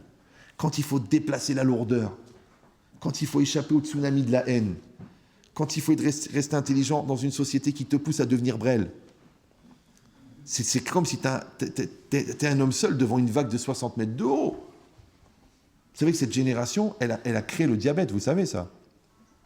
C'est que le diabète, c'est une maladie très vicieuse. C'est des gens qui kiffent du sucre, qui kiffent du bonbon, qui kiffent du chocolat. Et à un moment, leur foie ne peut plus assumer l'afflux de sucre qui est trop fort. Donc, le foie sature. Et on est obligé de remplacer chimiquement la fonction du foie. Comment ça s'appelle? L'insuline. D'accord. Alors moi, j'ai réfléchi à ça. Maintenant, je ne parle pas, chas v'shalom, des gens qui sont malades du diabète, qu'Hachem leur envoie à tous une réfoua shelma, v'chen yiratzon velomar. Amen. Je prends la symbolique de la maladie. La symbolique de la maladie. Amenez-moi du scotch. Donc, la symbolique de la maladie, d'accord? C'est quoi la symbolique de la maladie? Donc, c'est quoi? Écoute David Ameller, c'est filmé, là. Merci. Donc, ça veut dire quoi? Ça veut dire... Dommage, j'ai une seule porte. Donc, ça veut dire quoi? Ça veut dire que... Et c'est très important, ça veut dire que cette génération, elle est éduquée dans le sucre. C'est quoi le sucre? Le sucre, c'est facile. Le sucre, c'est sympathique. Le sucre, c'est cool. Tu veux manger, par exemple, un tagine. Tu veux un tagine. C'est ce que c'est un tagine, ouais. Faut que tu ailles chez le boucher, il faut que tu achètes la viande. À l'époque, il fallait la cachériser. Après, il fallait la couper en morceaux, enlever les graisses. Après, il fallait la faire cuire. Après, enlever la mousse là, qui n'est pas bonne. Après, la refaire cuire. Après, mettre les épices. Après, attendre quel truc. Après, au bout de 4 heures, après, tu peux imaginer de la servir. Non, mais tu as une autre approche. D'accord? Tu as une autre approche. C'est quoi? C'est Candy Planet. D'accord? Tu vas chez Naori, tu achètes le paquet de bonbons, tu l'ouvres, tu manges. Tu kiffes instantanément. Tu fais comme ça. Tu fais 1, 2, 3, hop. Ah. Pourquoi je vais aller à la Villette pendant 3 heures faire la queue? Pourquoi je vais revenir en métro? Pourquoi je vais cachériser? Pourquoi faire? J'ouvre le paquet, je mange. Ça s'appelle l'accro-dépendance au sucre.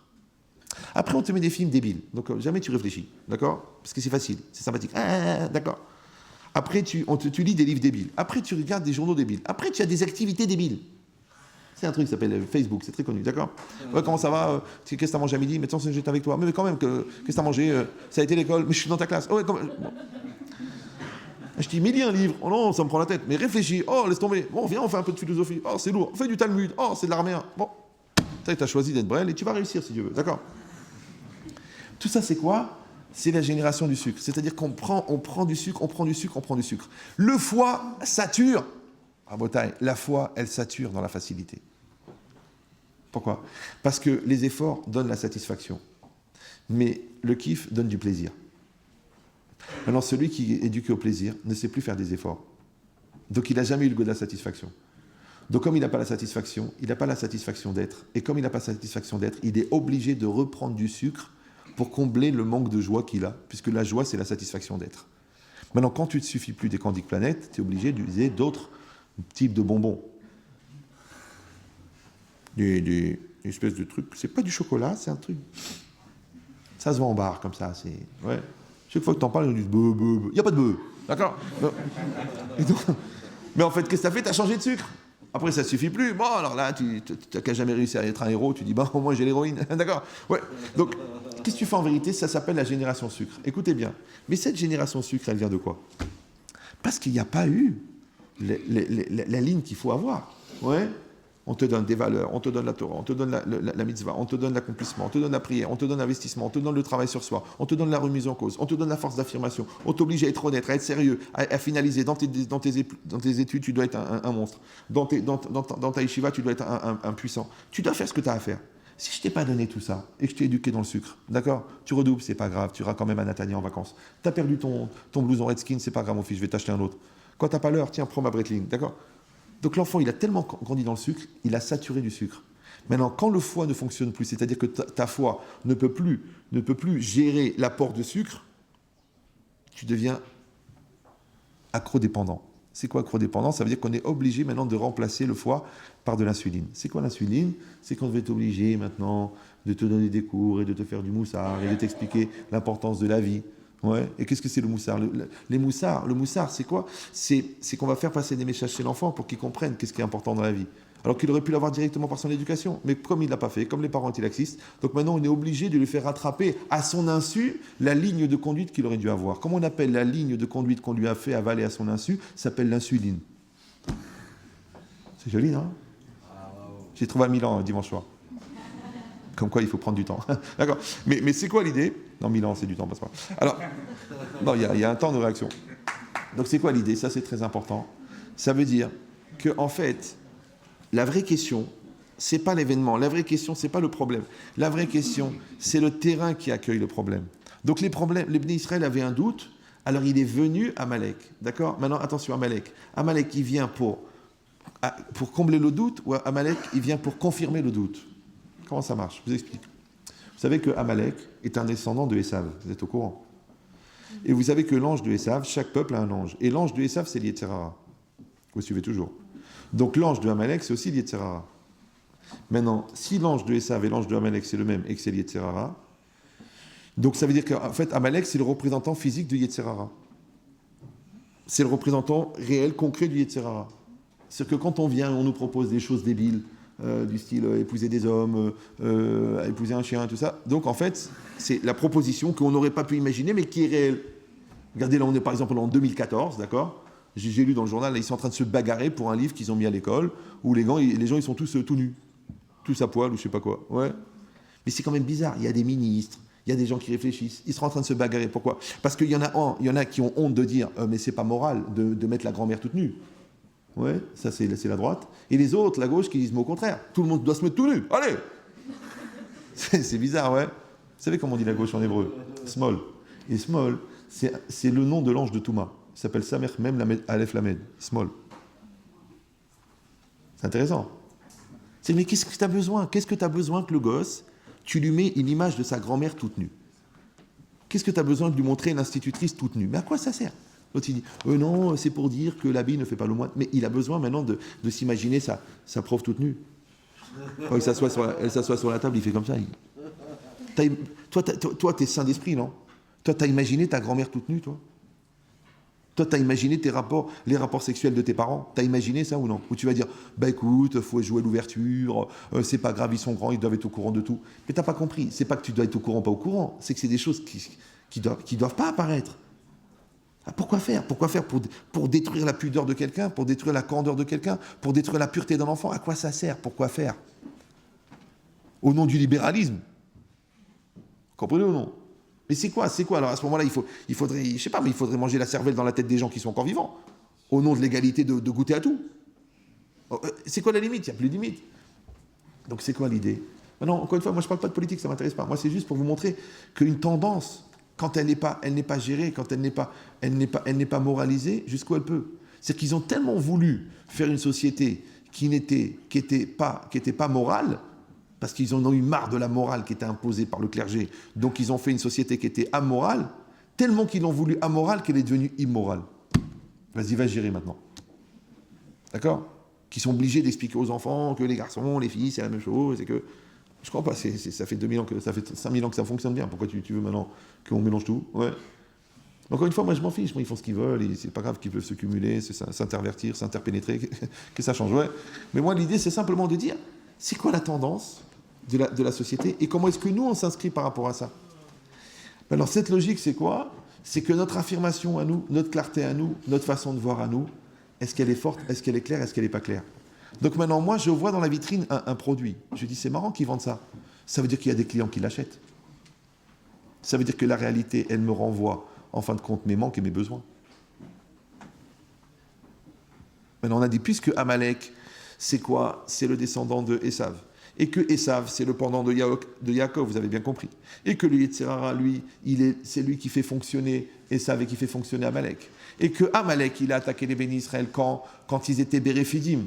Et Réphidim, c'est quoi? C'est qu'ils se sont affaiblis dans la Torah. Ça veut dire que la faiblesse dans la Torah, elle fabrique Amalek. Ça veut dire que l'ignorance, elle génère Amalek. C'est que le doute ne peut apparaître que dans le vide de connaissance. Or, il se trouve que Amalek, quand vous prenez la valeur numérique du mot Amalek, c'est le même que la valeur numérique du mot Safek. Et Safek, c'est le doute. Je ne sais pas si vous me suivez. Ça veut dire que le doute, il vient de Amalek, puisque le Yetzer Hara, c'est Amalek. Vous me suivez toujours? Et la réponse au doute, c'est Amalek. Maintenant, regardez bien, on va réfléchir au niveau psychologique. C'est très intéressant. Moi, j'ai eu la chance de ne pas faire d'études, donc je peux me permettre de faire comme ça, des passages de l'un à l'autre. C'est quoi le doute? Je vois des gens, ils ont des doutes. J'ai des doutes, je ne sais pas, est-ce que j'aime vraiment ma femme? Mais c'est bizarre que tu as ce doute seulement maintenant que tu as une belle secrétaire qui a des valeurs morales extraordinaires. D'un seul coup, tu as des doutes. Ouais. Maintenant que tu as envie, maintenant que tu as faim, ouais, tu as des doutes si c'est important la cache-croûte. Parce que tu es seul dans une gare à Angoulême et qu'il y a le sandwich là-bas. Il ne reste plus que jambon fromage, monsieur. Et tu as faim et tu es seul à Angoulême pour 3 jours. Et il n'y a pas un juif dans le coin. Et d'un seul coup, tu commences à réfléchir. Est-ce que la cache-croûte, c'est vraiment important? De toute façon, c'est midi Ramadan, c'est que de la charcuterie. Ah bon? Maintenant, tu as des doutes maintenant? Alors moi, je te pose la question. Tu as des doutes ou tu as faim? Toi qui as toujours été honnête, qui as toujours été sérieux, qui as toujours été clair dans ta comptabilité, on vient, on te propose, voilà, tu es dans le transport, qu'est-ce que tu dirais d'une belle affaire? Tu te fais 100 000 pour un Paris-Marseille avec une tonne de sachets en poudre de 1 gramme. 100 000 euros? Justement, Mina Shamaïm, j'ai un trou dans la trésorerie de 100 000 euros parce que, vu que la bar mitzvah de mon fils est tombée cette année, et que je l'ai fait au Stade de France, et que moi je suis très social, et que des fois j'ai un peu une tendance abusive dans le social, ce qu'on appelle l'abus de biens sociaux, et j'ai payé la salle avec la société. Il me manque 100 000. Et l'autre, il vient, il me propose 100 000. Et d'un seul coup, je commence à réfléchir. Ouais, est-ce que l'honnêteté, c'est important? De toute façon, tout le monde s'en met plein les fouilles. Et pourquoi moi aussi, je pourrais prendre? Pourquoi maintenant, tu as des doutes, Yabrel? Toi, tu crois que tu as des doutes parce qu'on t'a proposé 100 000. En vérité, tu as des doutes parce que tu as créé un trou de 100 000. T'as compris ou non?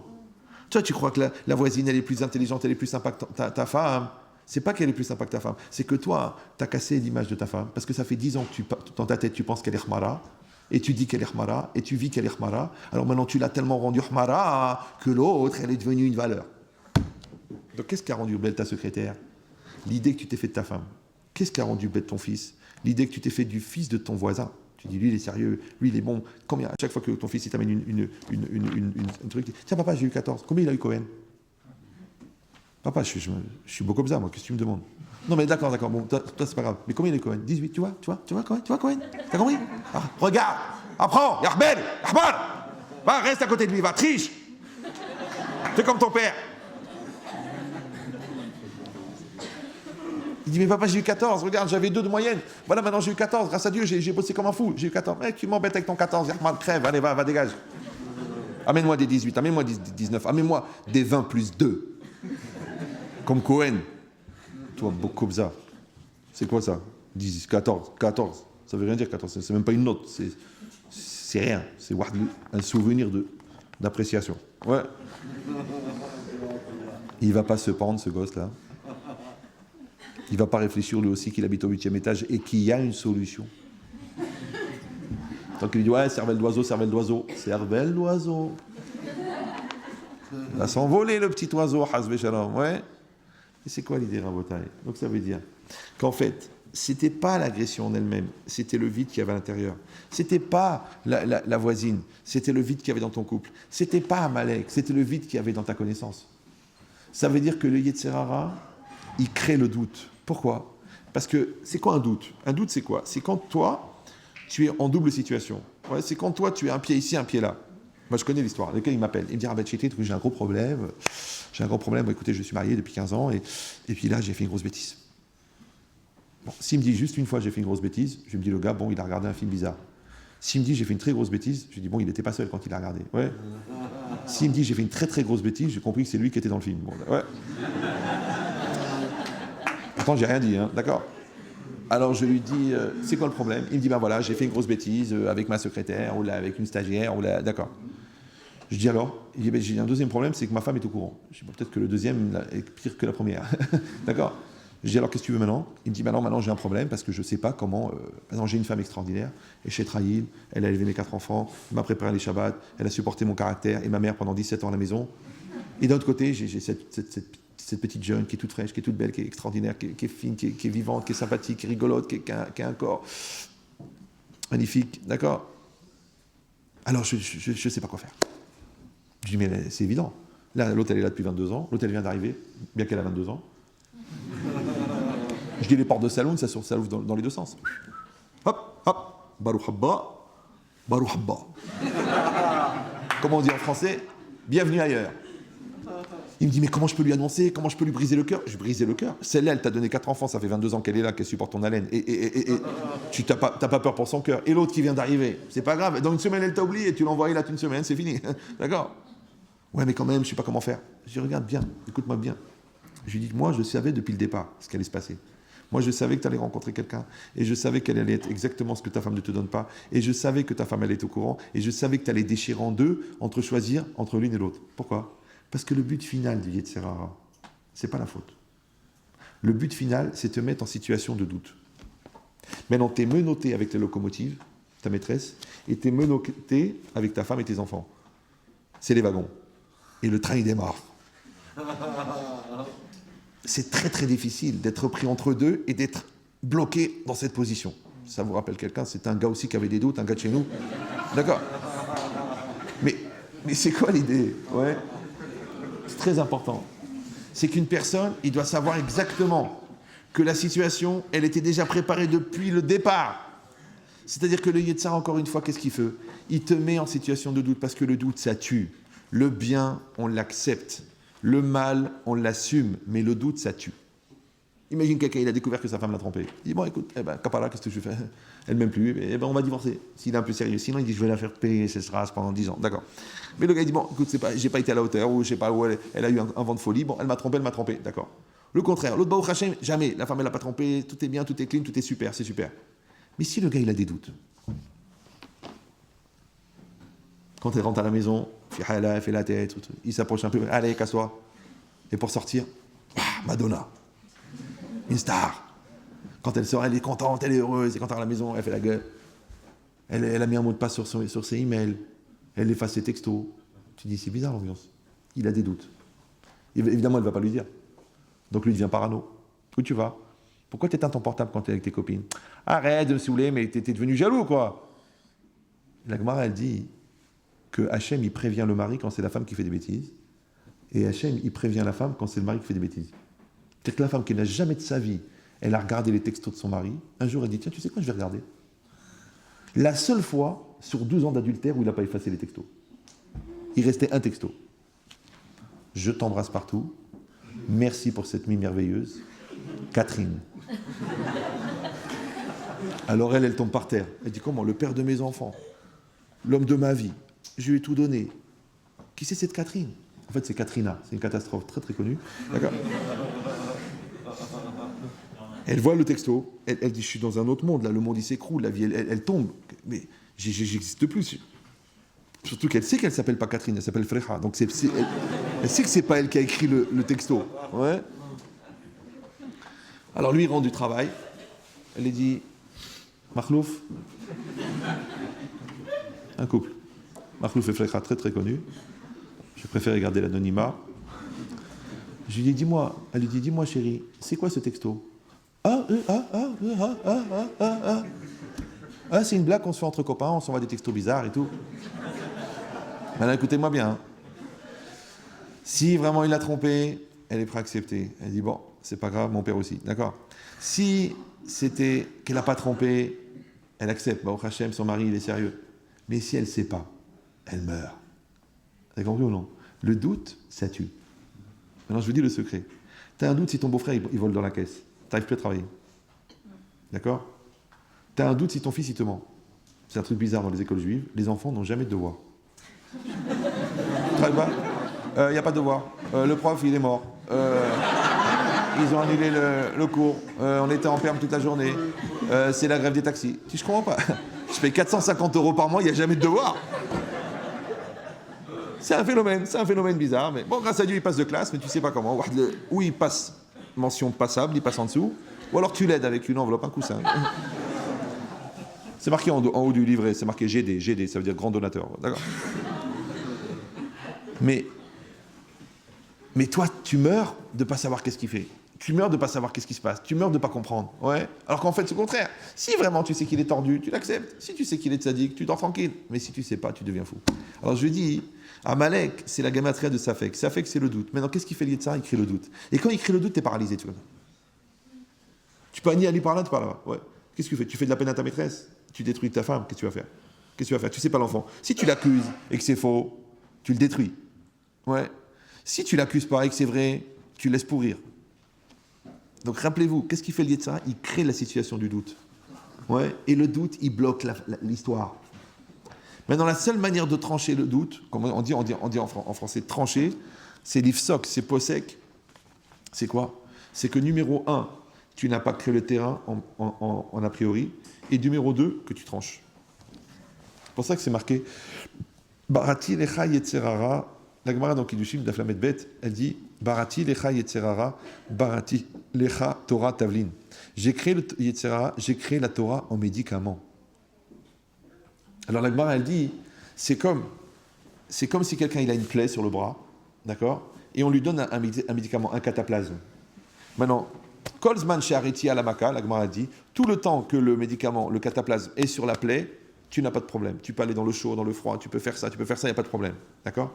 Alors ils disent, c'est quoi les commentaires? Ils disent, la plaie, c'est le Yetzirah. Le Yetzirah est une plaie, d'accord? Qui ne partira jamais.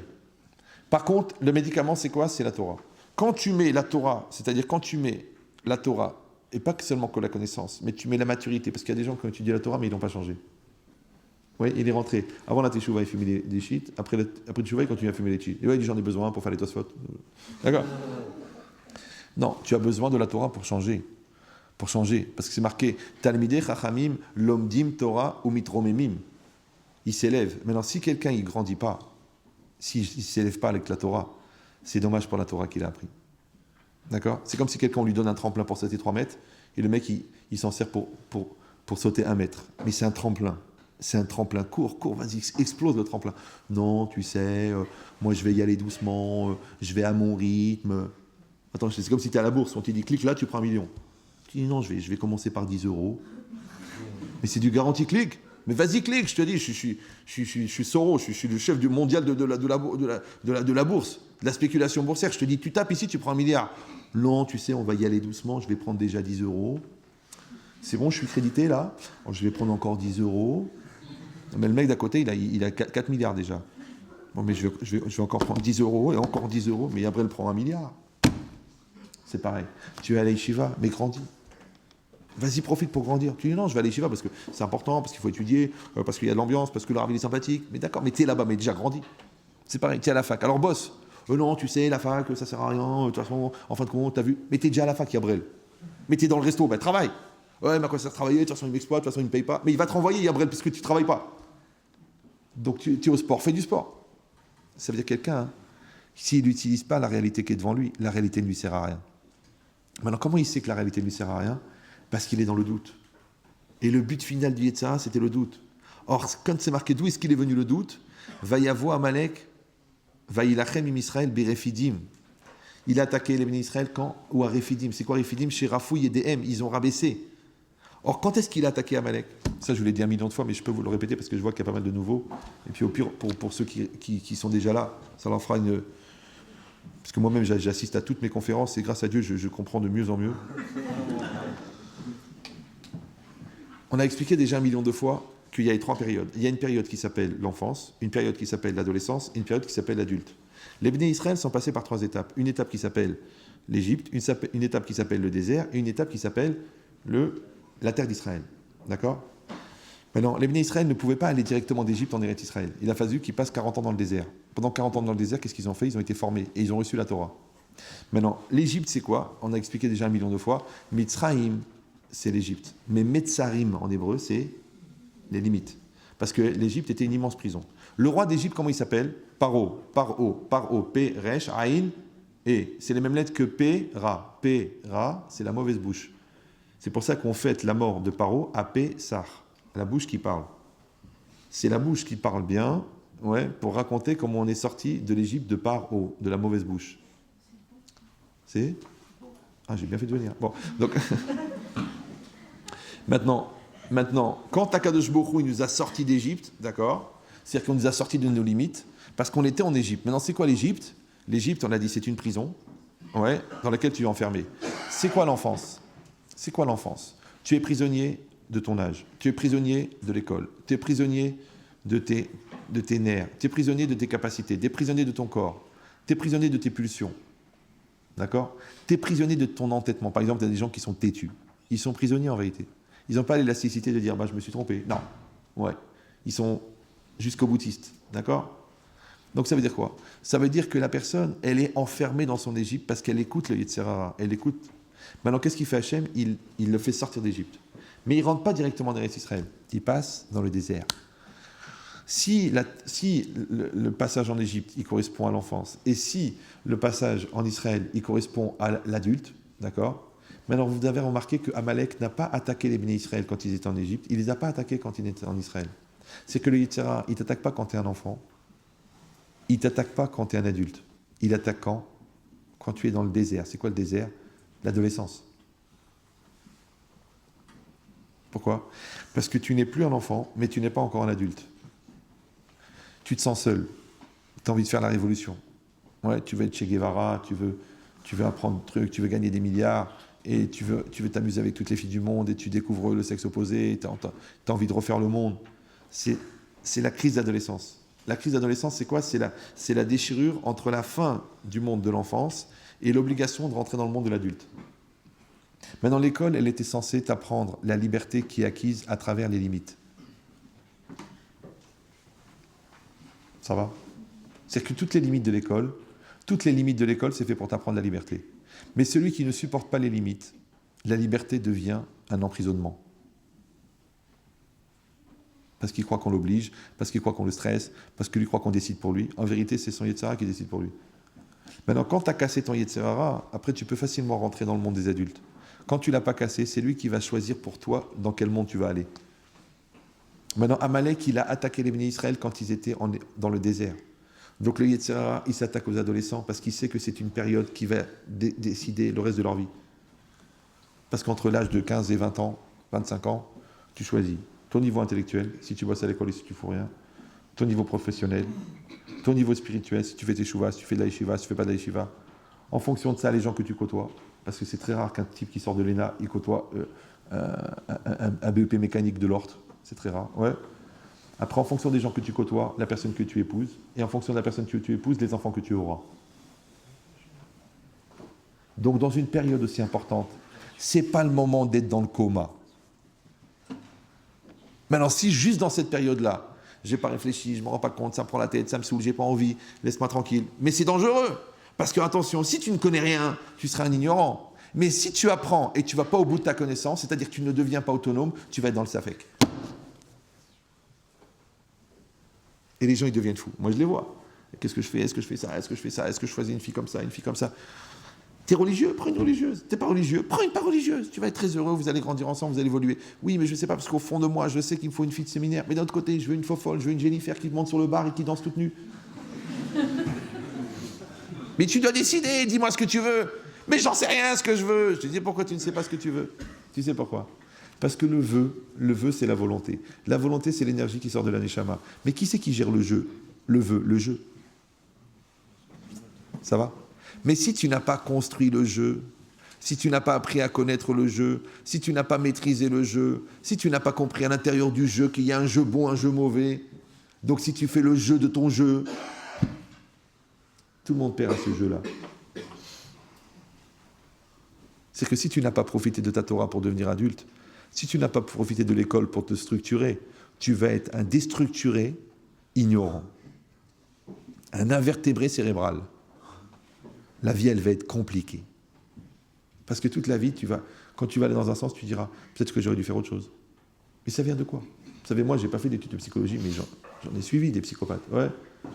Les gens ils disent, mais j'arrive pas à m'affirmer, j'arrive pas à faire des choix, j'arrive pas à aller au bout de mes décisions, j'ai pas confiance en moi, je trouve pas de joie dans ce que je fais, j'ai pas l'impression que c'est le métier que j'aurais dû faire, c'est pas la femme que j'aurais dû avoir. Mais tout ça, ça vient de quoi?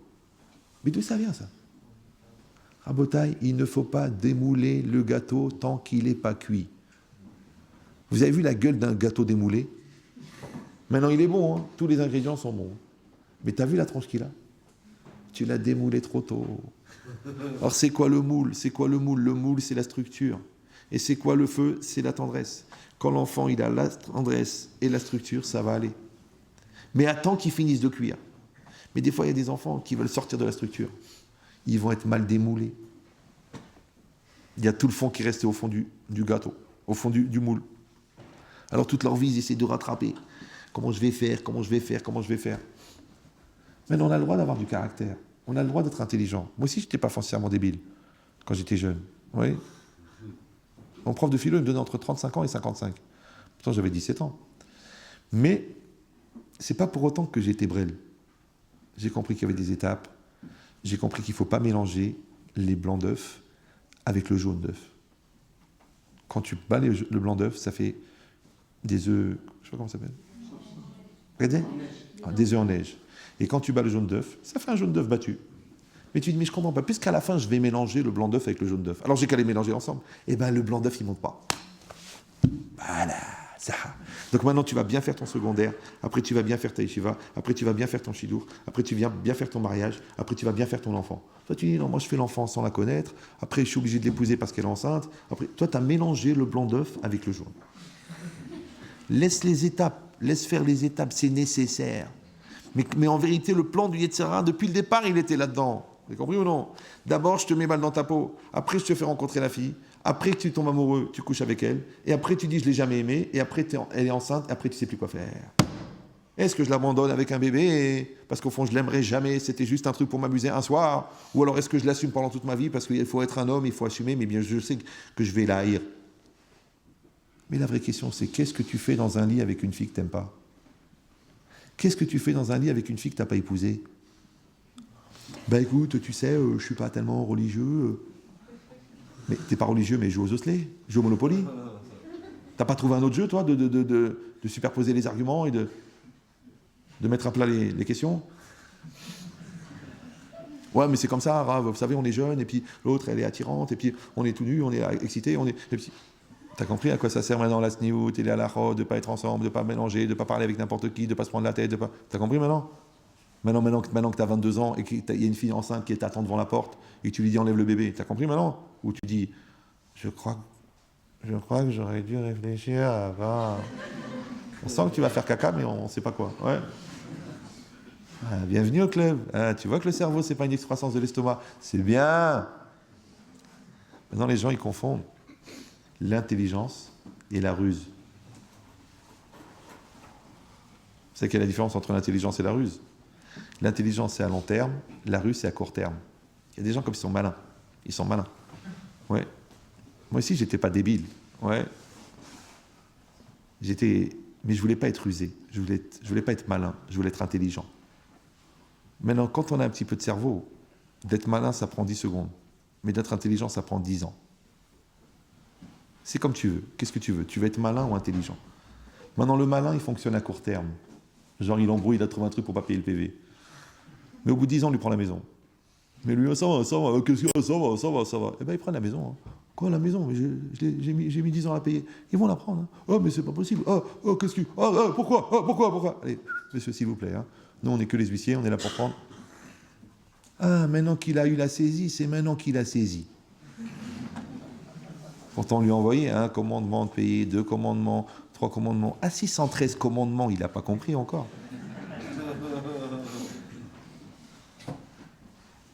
Maintenant, je vous ai expliqué déjà que plus tu raisonnes de manière lourde, plus la vie, elle t'explique clairement.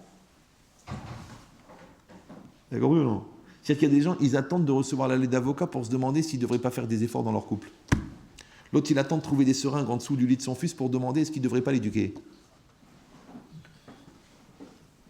Ça, c'est un syndrome en psychiatrie, ça s'appelle le dentifrice. C'est des gens qui fonctionnent que parce qu'on appuie dessus. Pour que ça sorte, il faut appuyer dessus. Mais le gars qui est malin, il décide lui quand est-ce qu'il va appuyer, qu'est-ce qui va sortir. Donc t'es pas un dentifrice, toi. Ça, c'est toi qui tiens la brosse à dents et le dentifrice. Et tu la mets pile au milieu. Là, c'est exactement pareil. Amalek, il crée le doute. C'est-à-dire que le but d'Amalek, c'était pas la Véra. Le but de Yetzara, c'était pas la Véra. Le but de Yetzara, c'est de te bloquer dans une situation où tu sais plus comment faire. Et pourquoi? Parce que ça t'immobilise. Et l'immobilisme, qu'est-ce qu'il crée? Il crée la perte de temps. Et le but du Yetzara, c'est la perte de temps. Parce que le temps, il va passer, baba. 1 mois, 2 mois, 10 ans, 20 ans, et après, tu es là. Je vois des gens, ils sont mariés depuis 15 ans. Oui, mais vous savez, Rabben Chetri, je ne sais pas si vraiment je l'aime. Mais t'es fou, quoi, toi. Mais saute par la fenêtre. L'autre, il me prend la tête pendant 3h30 pour le Shalom Bayit. Et au bout de 3h30 de bagarre, et ça. Et au bout de 3h30, alors que c'est lui qui a demandé le rendez-vous. Au bout de 3h30, il me dit... Oui, mais bon, j'ai compris qu'il y a des solutions, j'ai compris qu'il faut qu'on se construise et j'ai compris qu'il faut qu'on se remette en cause, mais je ne sais pas si j'en ai vraiment envie. Je dis, j'ai pas compris, j'ai pris 3h30 de ma vie, là. J'ai pris 3h30 de ma famille pour toi, parce que soi-disant, ton couple, il va pas bien. Tant que c'était pour écouter les critiques de ta femme, t'étais super. Maintenant que je t'ai dit qu'il faut se mettre au travail, tu me dis que tu t'en as pas envie, mais moi, j'ai envie que tu meurs, moi. Moi, je vais aller à Pantin pour cracher sur ta tombe. Il me dit quoi, mais qu'est-ce qui vous arrive? Non, j'ai rien, je t'ai parlé sincèrement, c'est tout. Ouais, mais c'est quoi? Je comprends pas maintenant. Tu prends 3h30 de ma vie et tu sais pas si t'en as envie. Mais je crois qu'il faut que tu meurs. T'arrêtes de polluer le monde avec ta bêtise. Tant qu'on va dans ton sens, c'est extraordinaire. Et dès qu'on va à contre-sens, tu t'énerves. Tant qu'on te dit que t'es une victime, c'est extraordinaire. Et quand on te dit qu'il faut travailler, tu meurs. Quand on te dit, vas-y, fais comme ça, on va dans ton sens, alors on te laisse faire toutes tes bêtises de gamin, tu dis, ah, mes parents, ils sont super. Et quand tes parents te disent, tu sais, mon fils, il faut grandir, tu dis, oh, commencez pas à me saouler. Ça veut dire que je parle à qui? Moi, je parle au Satan. Qui j'ai dans ma maison? J'ai le diable comme ça devant moi. C'est ça, l'enfant, que j'ai donné mon amour et ma vie et ma santé, pour ça, pour avoir un brel. Se disant, monsieur, il a du Yetzirara. Eh bien, l'Yetzera, c'est comme la khala, tu vas aux toilettes et tu l'évacues. Tu dis non, j'arrive pas. Alors, comme tu n'arrives pas, qu'est-ce que tu fais? Tu le légitimises. Et comme tu es intelligent, tu l'intellectualises. Ils font ça, les gens. Ils intellectualisent, ils vont t'expliquer pourquoi ils sont obligés de tromper leur femme, et à la limite, c'est une misva.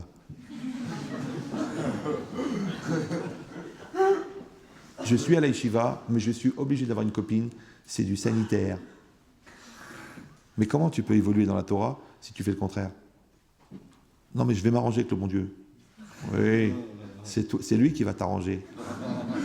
Au lance-flamme, il adore. Ouais. Donc ça veut dire quoi? Ça veut dire que le safek, c'est normal qu'il existe.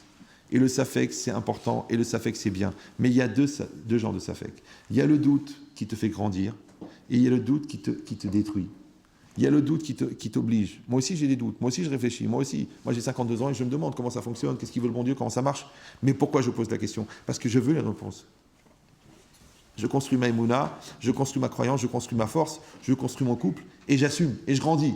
Mais j'ai des questions. Bien sûr qu'on a des questions. Ça, c'est le bon doute. C'est le doute qui te fait grandir. Mais le mauvais doute, c'est le doute derrière lequel tu te réfugies justement pour ne pas avancer. Il dit, oh, vous savez, je ne sais pas quoi faire. Eh bien, vas-y, bouge-toi, fais un test. Ouais, mais qu'est-ce que je vais faire plus tard? Eh bien, je ne sais pas, va voir un conseiller d'orientation, pose toutes les questions, va voir, qu'est-ce que tu aimes, la communication, va voir un mec qui travaille là-dedans, tu aimes quoi, l'informatique, tu aimes la restauration, vas-y, va faire 2 jours là-bas, un jour là-bas. Tu veux être géomètre, vas-y, va un jour de pluie en Bretagne, avec un géomètre toute la journée, il pleut, il était comme ça. Tu dis, je vais faire ça à 20 ans, c'est bon, allez, dégage. Ouais. Bon, chacun il voit ce qu'il aime. D'accord. Tu veux étudier, vas-y, étudie. Assis-toi. Ouais, mais quand je suis ici, j'ai envie d'être là-bas. Donc tu as une grave maladie, ça s'appelle midi à 14h. Donc c'est quoi l'idée? C'est qu'à l'intérieur de toi, le mec qui boue, qui a pris ta place, c'est pas toi. Donc tu dois juste décider quel âge tu as. Maintenant, quand tu sais pas quel âge tu as quand tu as 14 ans, on dit que c'est pas grave. Mais quand tu sais pas qui est en toi à 18 ans, et à 20 ans, et à 30 ans, là ça devient problématique. Là. Parce que peut-être que tu n'es même pas en train de vivre ta vie. Mais celui qui ne vit pas sa vie n'est pas vivant, il est mort. C'est pour ça que c'est marqué Rechaim Bechayehem Nikraim Metim. Les Rechaim de leur vivant sont morts. Mais pas morts parce qu'ils sont punis de mort ou parce qu'ils sont condamnés à mort. Non, parce qu'ils sont morts. Comme toi, tu dis, oh, le couple c'est mort parce que tu ne veux pas t'investir. Tu dis, le magasin il est mort parce que tu ne veux rien foutre. Donc c'est toi qui l'as tué. Donc ça veut dire que Amalek n'existe que dans l'espace que je lui crée. C'est quoi l'espace? C'est le vide. Donc quand je crée de l'ignorance, Amalek qui vient, il m'envoie des questions, il m'envoie de la remise en cause. Quand moi je doute de mon amour de Dieu, lui, il est sûr de la haine qu'il a de moi. Maintenant, il y a un principe dans la Gemara. On dit, il y a le safek et le vadaï. Il y en a parmi vous qui ont étudié la Gemara déjà? Levez la main que je vois. Ceux qui ont étudié déjà de la Gemara. C'est tout. On va faire un cours de Gemara. La Gemara dit, il y a le safek et le vadaï. Safek, c'est le doute, et vadaï, c'est ce qui est sûr. D'accord? Mais on dit la Gemara, en safek motzim ide vadaï. Le doute ne peut pas remettre en cause ce qui est sûr. Ça va? Donc si le doute remet en cause ce qui est sûr, c'est que ce qui est sûr n'est pas sûr. C'est comme par exemple, moi voilà, je suis là. Alors, il y a un gars qui vient à moi et me dit, dis-moi, Rabbi Yechia, elle est à toi cette veste? Je dis, bah oui, elle est à moi. T'as une facture? Bah attends, j'ai pas une facture de ma veste, je l'ai sur moi. Eh ben, qui a dit que c'est à toi? Vous savez qu'il y a une loi qui s'appelle le Gezel, c'est interdit de voler. D'accord? Maintenant, le Ksot HaRoshen explique que l'interdit de voler ne s'applique qu'à quelqu'un qui peut prouver que l'objet qu'on lui vole est à lui. Parce que c'est quoi voler? Voler, c'est prendre de manière durable un objet qui appartient à l'autre. Prendre de manière durable un objet qui appartient à l'autre. Maintenant, si je ne le prends pas, ben, c'est pas du vol. Et si je ne le prends pas de manière durable, c'est un emprunt, c'est pas du vol. Donc c'est quoi voler? C'est prendre de manière durable un objet appartenant à l'autre. Maintenant, il appartient à l'autre parce que l'autre peut prouver qu'il est à lui. Maintenant, si l'autre ne peut pas prouver que l'objet est à lui, moi, je n'ai pas volé, puisque je n'ai pas volé un objet qui appartient à quelqu'un. Vraiment? Ça va? Ça va. Maintenant, pourquoi est-ce que moi, je ne suis pas obligé de me balader avec la facture de mon costume? Parce qu'il y a une chazaka, il y a une loi perpétuelle qui s'appelle que kol machet mitachat yado chez la dame areu shelo. Tout ce qui est sous la main de quelqu'un, c'est à lui. C'est-à-dire si je marche avec mon vélo, a priori, la majorité des gens qui se baladent avec un vélo, ils l'ont pas volé. Bon, sauf dans certains pays. Mais a priori, ouais, d'accord. Maintenant, si moi je suis avec mon costume sur moi, c'est que je ne l'ai pas volé ce costume. Il est à moi. D'accord? Donc je n'ai pas obligé de prouver ce que j'ai sur moi. Pourquoi? Parce que la chazaka, elle fait que c'est svadaï à moi. Ça va? C'est clair ou non? C'est clair. Maintenant, la chazaka, c'est-à-dire la règle perpétuelle, elle s'est créée par le fait que je l'ai acheté, parce que je le porte, parce que je le garde sur moi, parce que quand tu me poses la question, je suis sûr de moi. Maintenant, tu sais pourquoi cette femme, c'est ta femme? Parce que tu l'as épousée, parce que tu as construit ton couple, parce que tu t'es convaincu tous les jours que tu l'aimais un peu plus. Donc, il ne va pas y avoir de doute sur le lien avec elle, puisque tu as construit ce mariage. Par contre, si tu t'es juste marié, c'est fragile. Par contre, si tu t'es pas marié, vous savez, les gens, qu'est-ce qu'ils font? Ils disent, tu sais, bon, c'est un peu ringard de se marier, on n'est plus au Moyen-Âge, on va faire une union libre, on vit ensemble, on s'aime. De toute façon, ce qui compte, c'est les sentiments et le fait qu'on arrive à faire se concerter les orifices. Donc, tout va bien. La Torah dit non. Tu fais la choupa, tu fais l'aktuva, tu fais la soirée, tu fais les témoins, tu fais le mikvé, tu te maries. Ouais, mais à quoi ça sert? C'est des détails. Ouais, puis ça coûte un argent fou. Fais-le. Mais dans l'autre, il fait rien. Ouais. Puis un jour, il dit, tiens, j'ai trouvé quelqu'un d'autre, finalement, je vais changer de crèmerie, le fromage est moins cher ailleurs. Et toi, tu dis, mais enfin, je comprends pas, chérie, ça fait 5 ans qu'on est là, mais c'était juste le temps de mon diplôme. Tu comprends, j'avais quelqu'un pour me ramasser les photocopies à la fin du cours, mais maintenant que j'ai eu mon diplôme, tu dégages. J'en ai trouvé une blonde. Et je suis brune, c'est pas les brunes. Mais pour tenir les dossiers, c'était pas grave. C'est que le mariage, c'est comme une barque. On met un homme et une femme dans une barque, on met 2 rames et on les envoie dans la mer. Et quand ils sont vraiment dans la mer, ils vont ramer. Et en ramant, ils vont s'élever. Rame, rame, vénissa. Mais si quelqu'un, il laisse la barque sur la plage, il ne la met pas dans la mer, regarde le malin, il rentre dans la barque, il dit à sa copine, tu veux monter dans ma barque? Tu veux faire un bout de chemin avec moi? Tu veux embarquer? Et il s'assoit dans la barque. Bon, c'est pas très confortable, mais ils arrivent à faire quand même des choses intéressantes allongées dans une barque. Mais ils sont pas dans la mer. Donc il y a d'autres personnes qui passent sur la plage. Il adore la bière, lui. Des blondes, des brunes, des panachés. Et un jour, il sort de la barque. Il dit, mais où tu vas? Je vais dans une autre barque. Je vais embarquer ailleurs. Tu ne le laisses pas te toucher tant qu'il ne monte pas dans la barque. Et tant qu'il n'est pas dans la mer. Et quand il va sentir qu'il est vraiment dans la mer, et qu'il n'a pas où aller, peut-être qu'il va s'arranger avec toi. Donc ça veut dire quoi? Comme tu t'embarques dans le mariage, comme tu t'embarques dans tes choix, comme tu t'embarques dans le business, comme tu t'engages dans la Torah, c'est la même chose. Il faut que tu montes dans la barque. Mais les gens, qu'est-ce qu'ils font? Ils mettent un pied dehors, un pied dedans. Vous savez, par objectivité, je préfère ne pas m'engager. T'es un mec dangereux, toi. T'es un mec dangereux, toi. Toi, t'es avec la fille, mais tu regardes en face. Tu dragues sa sœur. Puis on sait jamais, il vaut mieux assurer des deux côtés. Ouais. Donc tu manges cachère, mais tu vas en boîte. Tu étudies la Torah, mais l'après-midi, attends, ça va, on est des hommes quand même. Oh là. Mais t'as pas compris, c'est pas grave de sortir avec une fille. C'est pas grave. Ce qui est grave, c'est d'être incohérent.